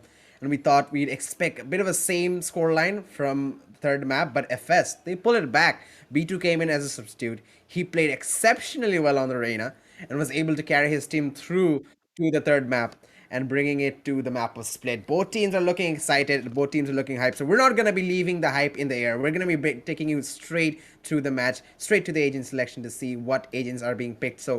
And it is the map of Split. It's a very small map. It's a very tight, constricted space. So a lot of agents aren't going to be super viable. Like in case of Initiators, Sova isn't the best option in here. And maybe a lot of the Initiators, maybe a lot of the controllers aren't the most viable. But from the side of Alter Ego, we have their picks coming in. We're going to see an Omen being played. That's a good news for the Omen mains out there. Omen hasn't seen the best of competitive play, but recently, after a lot of players picking Omen in the majors around Valorant around the world, a lot of teams have decided to try him out on the map of Split. So that's what Julio is going to be going for. But another controller is also present. It's going to be Kush playing the Viper. Natsukin is going to be switching to the Cypher, and we're going to see Adrian King going for the Sky. Meanwhile, Delb, he's going to be switching from a Jet to a Raze, so that's going to be a bit of a change for him to adjust. But meanwhile, FS are going to be sticking with a pretty similar lineup as well. A double controller, Dominic and Kohli on the Astra and the Viper, Cactus is on the Jet, B2 and Cortez on the Killjoy and Breach respectively. So that's a pretty good combination. A double controller is definitely interesting from either side. Again, FS, Viper and Astra, those are two big controllers. You usually see one of them. Like, I understand what Alter Ego are doing in Omen. It's fine, you can have another controller with that, but an Astra and a Viper, do you really need that much utility in one map? I believe so. On the map of Split, you might just be out of resources really soon, but hey, I guess they have a game plan, so let's hope that they are going to be able to get something done here. I'm sure of the fact that this match is going to be quite close. The map is Split because both of these teams, I mean, I've seen FS Esports play the map of Split before. Earlier, they were not that strong, but it has been some time since we have seen them on the map of Split. So I really want to see what exactly they are going to be doing against that of Alter Ego. Now, Alter Ego, on the other hand, they're starting off with the defense on this map, mind you. So I believe they should be having that advantage as well because Split is once again a defender-sided map. We said the same about Ascent, but FS Esports just had a better game plan. So yeah, let's see what exactly is going to happen. The match is going to be ready really soon. But Kirito, once again, man, it's time for our final run, final prediction. It's that time of the match where it's the time all casters regret, honestly. Exactly. It's the time where I throw you under the bus and ask you, who do you think is going to win the map of Split, and who do you think is going to be the winner of this best of three upper bracket quarterfinal match? Again, I want to see the first few rounds to see if FS are going to be playing aggressively or they're going to be playing passively. But I also want to know if the side of Alter Ego, they're going to be going back to their original playstyle on Icebox, but they just want to take those gunfights. They are going to be a little bit restricted though. This time only both sides have one duelist, so the aggression should be toned down. And I believe we're going to see a lot more strategic play coming in. So if that, keeping that in mind, if the side of FS can have that same level of gunfight, I believe they stand a better chance of taking this win. But again, Alter Ego, we might see that same level of gunplay on their passive playstyle as well. But we're going to be moving into the matchup immediately. Looks like it's going to be a mid push. The mid in Split is a big part of this map. Like, a lot of teams love to take control of this early on, both on either attack or defense. A lot of teams love to just leave it, like let it be, just wall off that area. If we have a Sage, let it be alone. We don't really care about that. But looks like Alter Ego, they are going to be playing a little bit passively for that mid region. The only player actually playing around that area is Julio, who's going to have to fall back because a lot of presence has been established by FS. They're actually going to be making their way towards vents, but this Cypher setup, though, from Nats, is looking really interesting, and I'm not sure if FS are going to be able to, navigate through all those tripwires. But looks like they're going to be pushing the B side anyways, so they don't have to worry about that for now. But, oh, I think Dominic, did he spot Kush? I think he did. I guess he did, but yeah, I mean, I don't know. Maybe not. But yeah, maybe Delb right now to just hold on over towards the rafters area, Cactus. Be able to get the frag on towards Julio, but no, Julio comes in with the paranoia. That is going to drive a side of FS Esports straight over towards the A side through the vents. It's going to be time for Adrian King to use the flash and get himself all of these frags. My god, Adrian King. What in God's name was that, man? Kush, on the other hand, missing absolutely everything. Yeah, it is insane. And that's Delb for you to finish things off as well. A near flawless round, in my opinion, for the side of Alter Ego.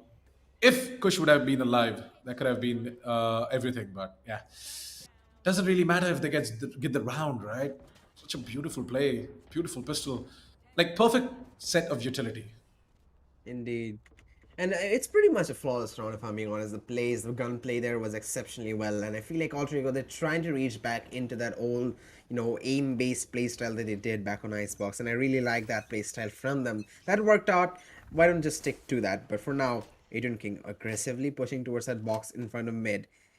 That is an angle that's really difficult to clear because there's so many crossfires being set up all around. The jet dash comes in, but Delb is there. That's a crossfire I was talking about. Great support. He's actually going for the Vandal in the second round. That's a really risky move, but it makes it count. And immediately these players in mid, they're being pushed back all the way to that A site.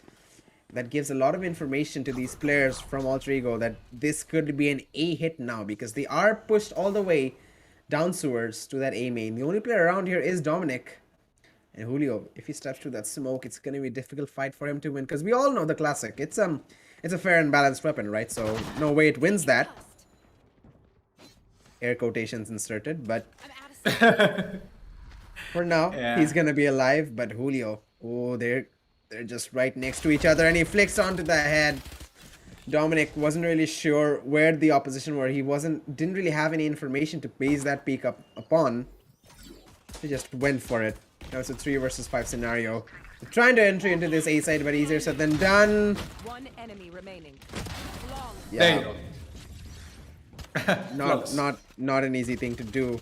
Especially, I mean, it was a buy round for Alter Ego, so I can't really expect much from FS. But now their own buy round's coming up. Rifles in their hands, so this is where they can sort of, bring back that momentum. This is where the fun begins. Yeah, this is exactly where the fun begins, ladies and gentlemen. A full buy coming out from the side of FS Esports. So we're going to be seeing Alter Ego, who are going to be on their bonus. Just one Vandal onto the hands of Delb on a half shield. So this is going to be making quite a difference here. That Vandal onto the hands of Delb.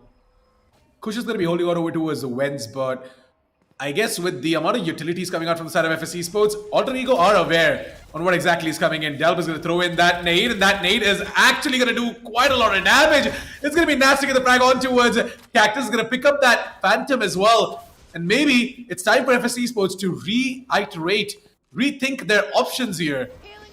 Because things aren't looking good. Adrian King comes in with the heal for Nats. Nats is going to be full back to 100 HP. Kush is down to 89, but it's fine. It's fine. It's got a Spectre to work with. Can easily take down Kohli, by the way. Kohli is just one bullet away from meeting his maker.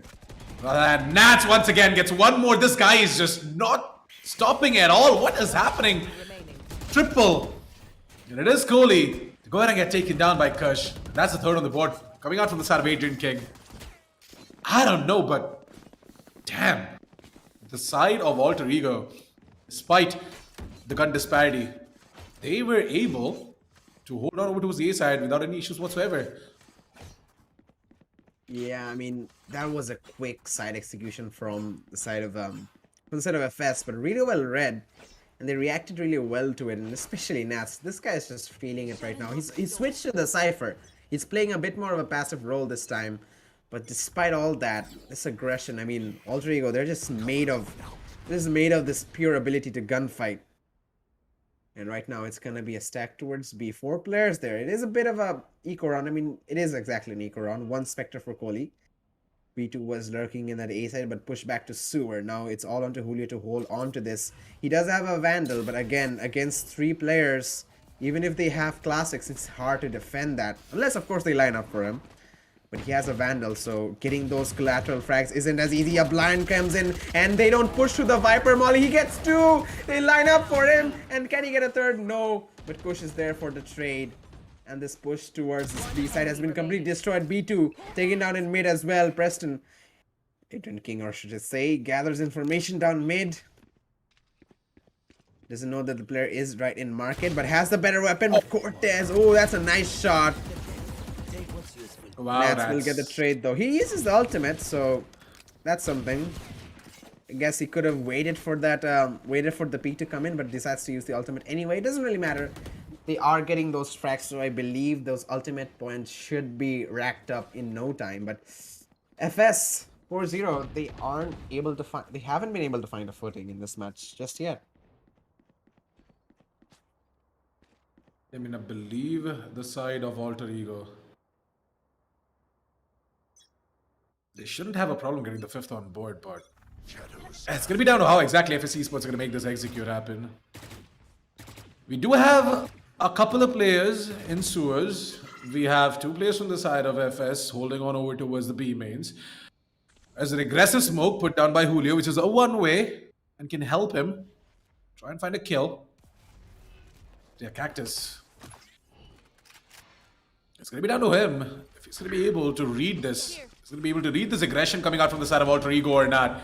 He should expect that player. And as soon as that Viper Wall goes down, Delb, he's going to be able to get that frag. No, he's not. Cactus, he knows where exactly that player is hiding from. And Kush is to come in big right about now for the side of Alter Ego. He needs to get at least 1 before going down. Otherwise, it is going to be that man advantage for the side of FS Esports. Time for Adrian King to peek in on top of the ultimate that he just used. And Julio is going to teleport on top of the boxes in the cubby area right there. So 4 versus 3. Man advantage for the side of Alter Ego. And Kush, yes, is about to know that all 3 of these players that are left out from the side of FS Esports are making their way over towards the middle position. And oh, Kush. So he concurs. He's going to be put into that nanoswarm grenade. And he's going to get a flash as well. But fortunately, he's not going to get flash. That's good. That's a relief for the side of Kush. Well, at least he was able to get out. 15 seconds. Look at the time, Kirito. What the hell is happening? FS Esports, they're so clueless. They have no idea what they're supposed to do now. And they've got nothing else to do than save. That's exactly what they have to do. They could have gotten 1 more frag onto Kush if they really pushed hard enough. I mean, they spent so much utility trying to get him. It's like Alter Ego. Oh, they're gonna get some exit frags as well. Oh, actually, they get a ton of exit frags. 3 in their favor. That's gonna be big. Alter Ego still have enough money for managing an eco though, so that's gonna be something that FS need to worry about. But FS, they're gonna be going for a tactical timeout, and it's rightly so. 5-0. They needed to have that last round to actually have a proper idea on how they wanted to play that, because they looked clueless. They wanted to push into a site, but they weren't able to do that, and they didn't have a backup plan. They were just sort of, you know, just roaming around the site trying to find an opening, and in the end they were unable to do so. So having that plan before is really crucial. And even if whatever plan you make, a plan A, plan B, plan C, all of them go to fail, you need to be able to think on the fly, identify the situation and figure out, okay, what should have been done here, what needs to be done to be able to find an opening into these sites, to find an opening into this round. But I believe the tactical timeout will help out now. They should be able to have some discussions amongst themselves. Okay, so these are the things I've recognized. These are the patterns that Alter Ego are showing. So we can try and exploit these. I can use my utility this way. You can do this and have a game plan going in. Because they need to find a round. They need to find an opening and get their footing in this. They need to get themselves on the board. And it's proving very difficult for them to even find their way into the site till now. Really good defensive setup from the side of Alter Ego. So Moving for the into side the of next FS, yeah, I mean, for the side of FS go. Esports, I believe the side of Alter Ego should be seeing this mid take coming out from the side of FS. I mean, FS. Oh, look at this. Oh wow, Nats, Nats! What are you doing? He's It's like scaring him off. it's like a cat chasing a mouse. Honestly, the way he ran away, B2 is like really, look kind of funny. I'm not just I mean, saying. reference on point, yes, but Yeah, reference on point. But yeah, Adrian like King. Good read though on that movement towards mid. I believe some noise was made, but he was quick enough to react, not extend too much on that B main. Now FS are down a player.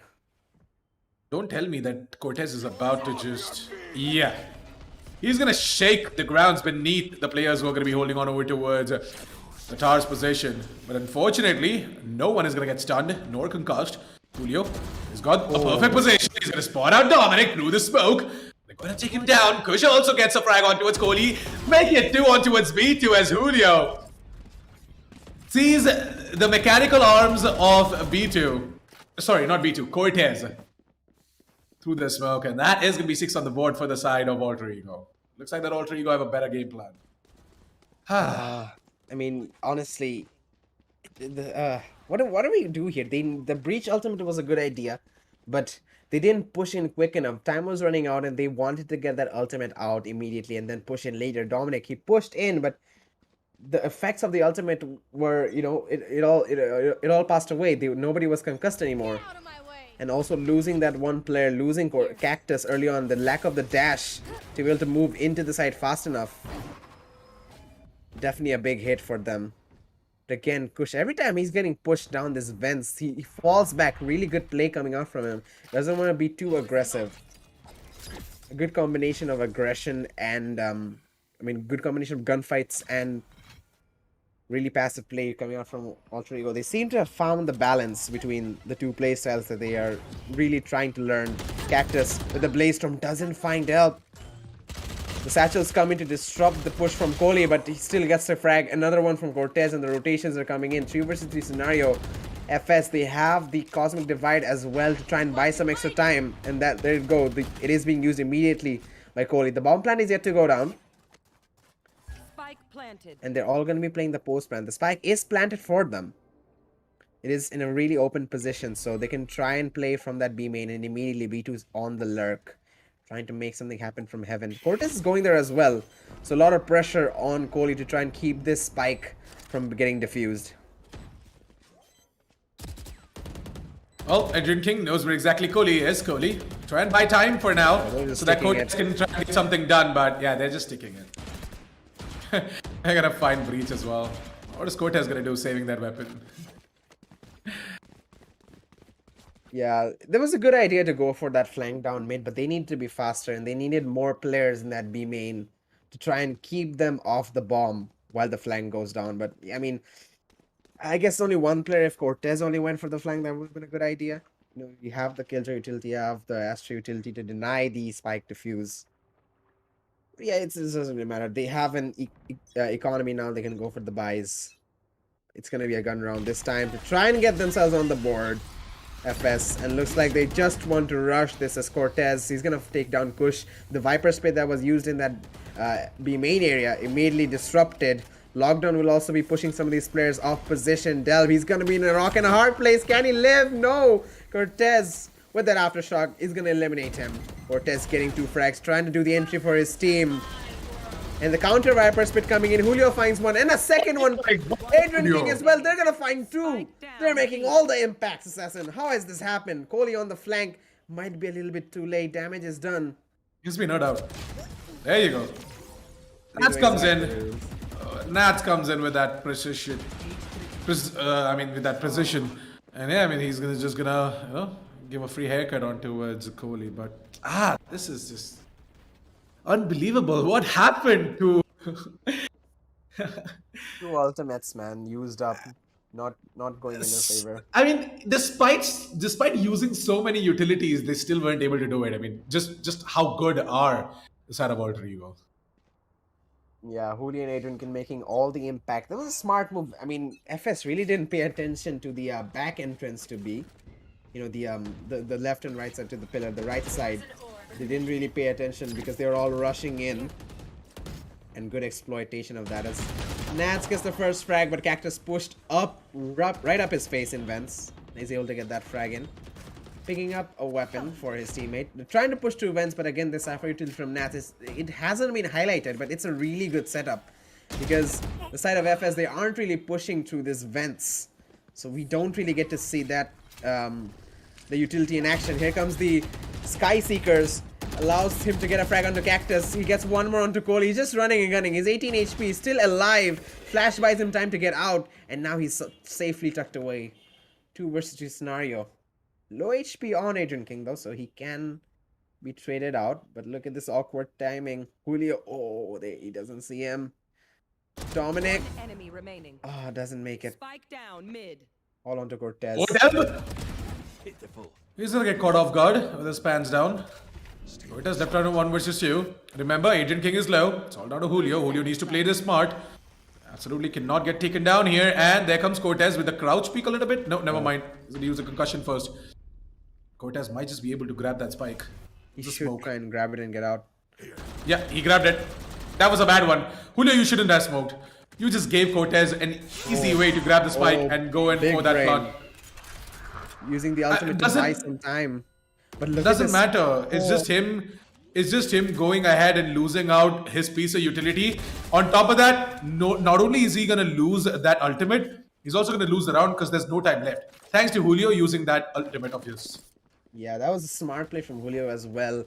Difficult scenario for Tess to be in, honestly. Like, what do you do in that state? But oh, FS, they can't even find an opening. This is not good. They're using so much utility, and they're using it well. Okay, it's a lot of utility, but at least it's getting the job done. But despite all that, they still aren't able to make the entrance properly. Like, honestly, the 9 rounds that Alter Ego have won, FS barely were able to get into the site. Looks like split is proving really difficult for them, and look at this utility down mid. My god, Kush. It's absolutely blocking them out. Like, no, you shall not pass through this mid. Yeah. A really nice piece of Viper wall coming out. Kush and Delp, they're just gonna keep pushing right about now, I guess. They're just gonna try and... Oh, there you go, Cactus. It's gonna get detected. And yeah, I believe the side of Alter Ego, all they have to do is just wait. Just wait for all these players to walk right at their crosshairs. 55 seconds now, Kirito. And I believe it is gonna be a hit coming out from the side of FS Esports. And it's just down to Nats to hold that A side all by himself. And he's in a good position to hold it as well. So much utility playing for him. He even has a camera. He even has the Cypher ultimate if he gets the chance to use that. And with that tripwire being broken, they know that this could be an A hit. But Cole gets a frag on Delb. Now it's all on to Nats to hold on while the rotation comes in. He gets one. He even gets a second. There is a third alive there. But he's going to be able to get the trade in. It's a 1v2. Kush gets the frag on to Kohli to bring it to that 1v2. In the nick of time, the spike has been planted. Now, just notice how Kush and Julio are going to play this out. Kush is going to buy time. He's going to wait for Julio to get in position. And Julio is going to provide a piece of utility, and Kush is going to follow on top of that. So there's this piece of smoke that he just dropped. It's a great one way just to go ahead and, spot out where exactly that player is. And Julio is going to spot out Dominic. Dominic is going to drive out. He's going to get taken down. I mean, exactly. Experience, I'm telling you. This retake was so beautiful. Alter Ego, every single time, they don't make mistakes in certain situations. And thus why they get these minute things right. These basic things that just make them stand apart from the other teams out there. Like, this is the sort of playstyle that a team really thrives upon. Like, in the first map, we're like, okay, this is a really aggressive team. They're just mindlessly pushing in. If FS were able to figure out a proper counter with that double sentinel composition, they wouldn't be able to do this, right? And then in the second map, where's that aim? The aim's completely gone. They are trying to play strategically, but they can't play strategically. They're just giving away too many rounds. They aren't changing their play style. They're just playing way too passively, not working out for them. But now this is the perfect balance. They have that same level of utility and tactics, and followed up by the great gun skill that they have on the first map. It's just working out so well for them. Too well, in fact. Like, look at FS. They can't even get into the side. This reaction is beautiful. And they left the A side completely open, but there is nobody lurking there, because we already see it's gonna be Adrian King pushing all the way from A main all the way to their base. He now knows that no one's on the flank. So guys, just stack that B side. No one's here. And he can provide some extra damage. Look at how Delva is just getting information right now, and I love this. Julio, get inside of that astral smoke, and we're gonna be seeing him take down. Might just be able to get himself another one. Yes, Kohli's very low, and there was the ultimate. From the side of Raze, Nats and Adrian King also find themselves a frag each, and Julio gets another one. It is all down to the jet. That is Cactus, and Cactus sees the teleport coming, and he's like, oh my god, all these players are just flying right into the top of me, and I can't do anything. Round in the half. Oh no, this is not looking good for the side of FS. Honestly, I felt like they were riding the momentum after that first map. I'll say the second map, like, okay, we won in a good way. Everybody's playing really well. B2 came in, he's been playing well as well. I mean, I thought they'd be able to make more of an impact, but those early rounds, just hammering them down. FS, the momentum was brought down to such a state that they aren't even able to find an opening even after all these rounds. 11 has gone by, Assassin. Not one round. Well, Nats. Well, that Nanoswarm lineup was nice, which is going to be driving Nats out of the position that he was holding on to through the side, and he has to spot out where exactly Cactus is. I've got no idea why Cactus would make such a massive misplay. We're just flying around the site where there are people on the site, but anyways. The Satchel takes down Dominic, and with that 12-0. Ladies and gentlemen.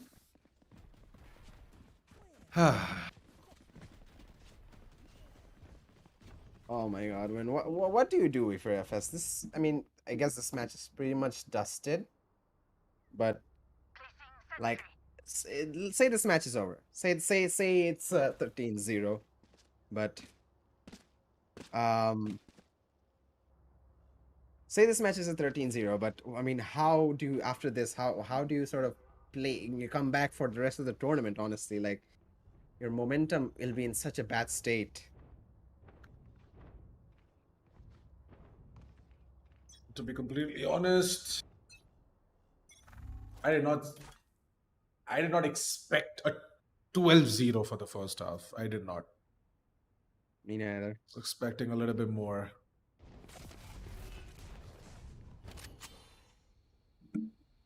But yeah, I'm just speechless right now because FS Esports, I was expecting them to do quite good in the first half, at least, you know, get some decent points in, like 5 or 6 rounds on their attack, so that in defense they can get something done. But nah, not happening.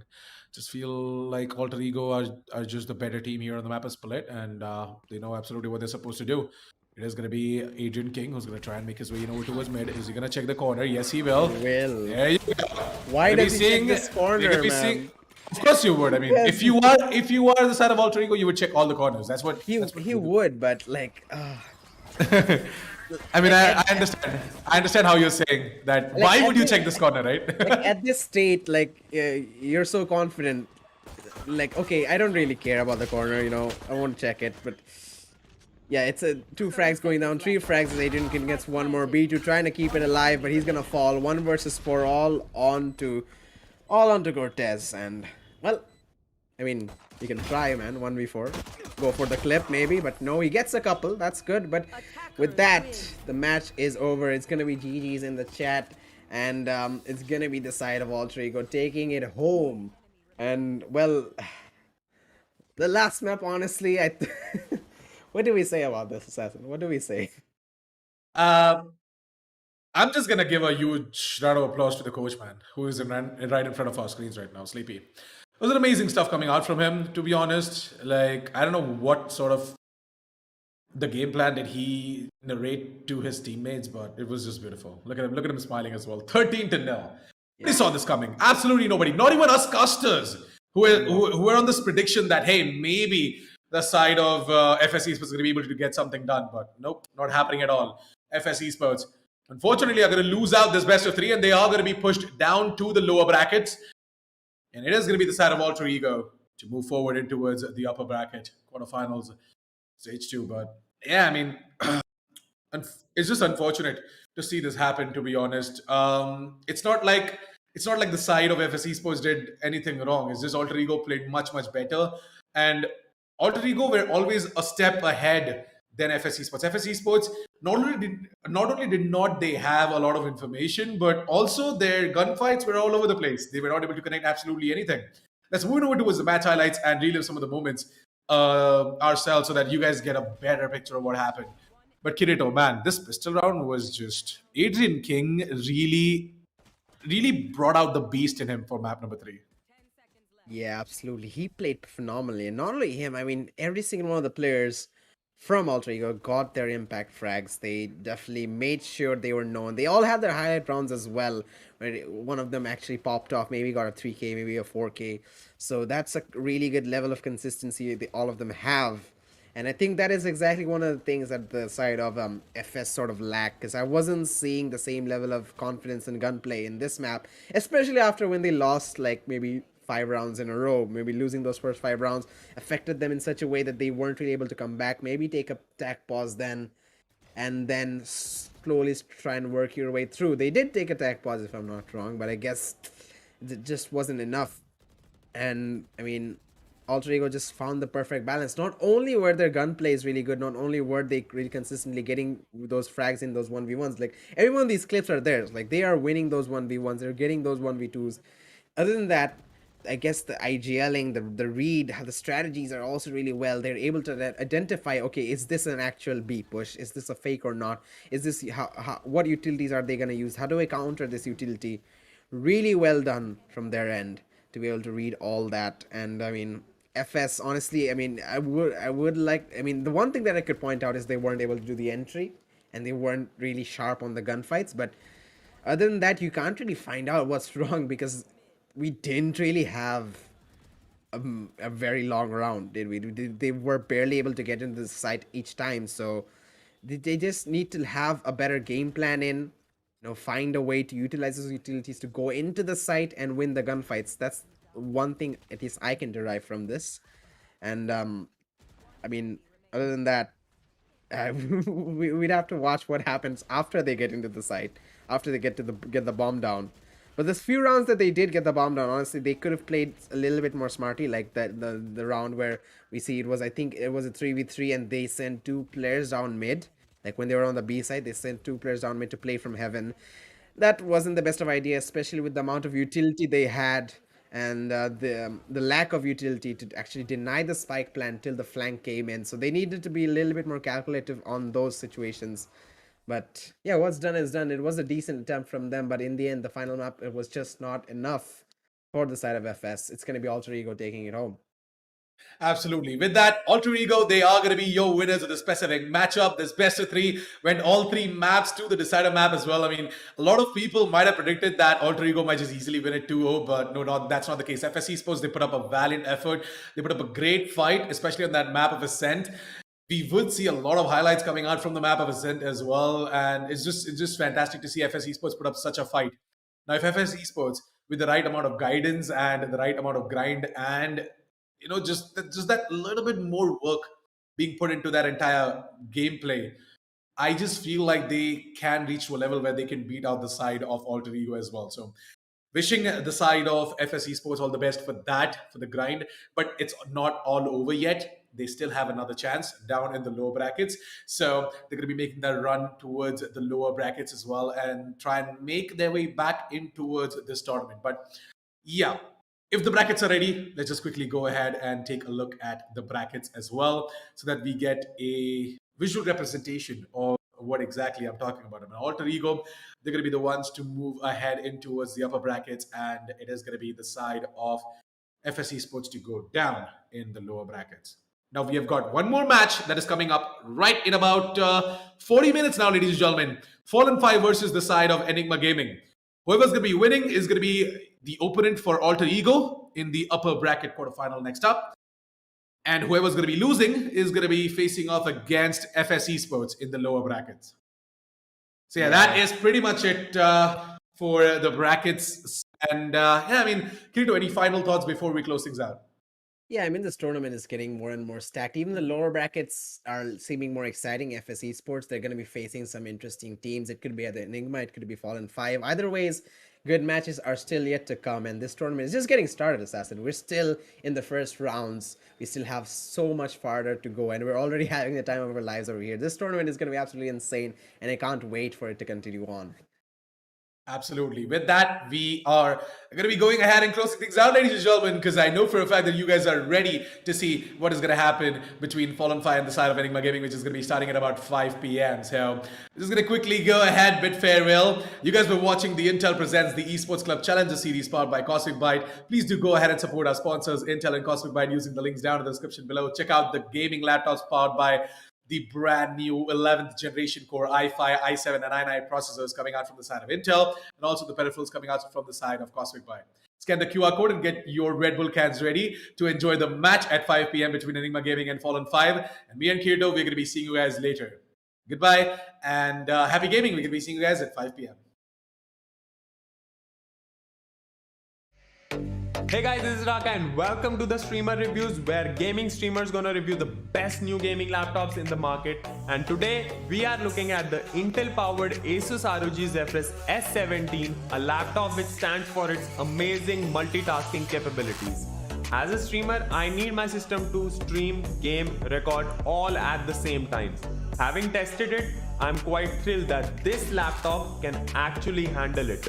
And if you're wondering how, it is all thanks to the 11th gen Intel Core i9 processor, which gives your laptop a desktop caliber performance. With 8 cores, 16 threads, and Intel Turbo Boost Max technology 3.0, it is capable of running several tasks without worrying about bottlenecks. So multitasking also leads to some heating issues. But luckily, the S17 has its active aerodynamic system plus, which improves the airflow and enables long hours of streaming while keeping it cool.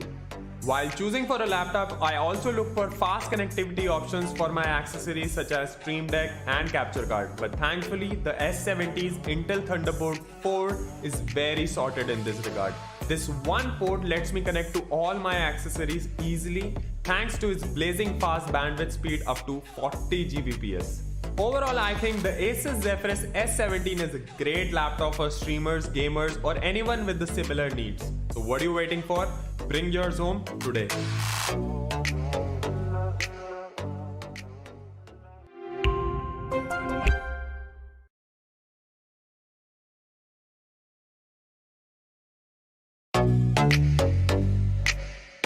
Hi guys, this is Zaya and welcome to Streamer Reviews, where gaming streamers review the best new gaming laptops. Gamers are an impatient bunch, and I've got a laptop just for you. Let's look at the top 3 reasons why the Acer Predator Helios 300 is perfect for the impatient gamer. Number 1. Its 11th gen Intel Core i7 processor, which brings out the potential of the GPU's high-speed GDDR6 memory to ensure faster experience with higher frame rates and lower latency. Gamers hate long load times. That's why our second reason is the Helios 300's 2TB PCIe SSD. The SSD operates at PCIe Gen 4 speeds, giving you incredible read-write speeds for a faster response time. If all this wasn't enough, check out reason number 3. The 5th gen Aeroblade 3D technology plus vortex flow, which lets you say goodbye to heating issues. Shout out to the Predator Sense dashboard, which lets you monitor your system, overclock, and customize everything instantly from one place. I think it's clear that this system is geared for super fast results. Get your Acer Helios 300 powered by 11th gen Intel Core processor now.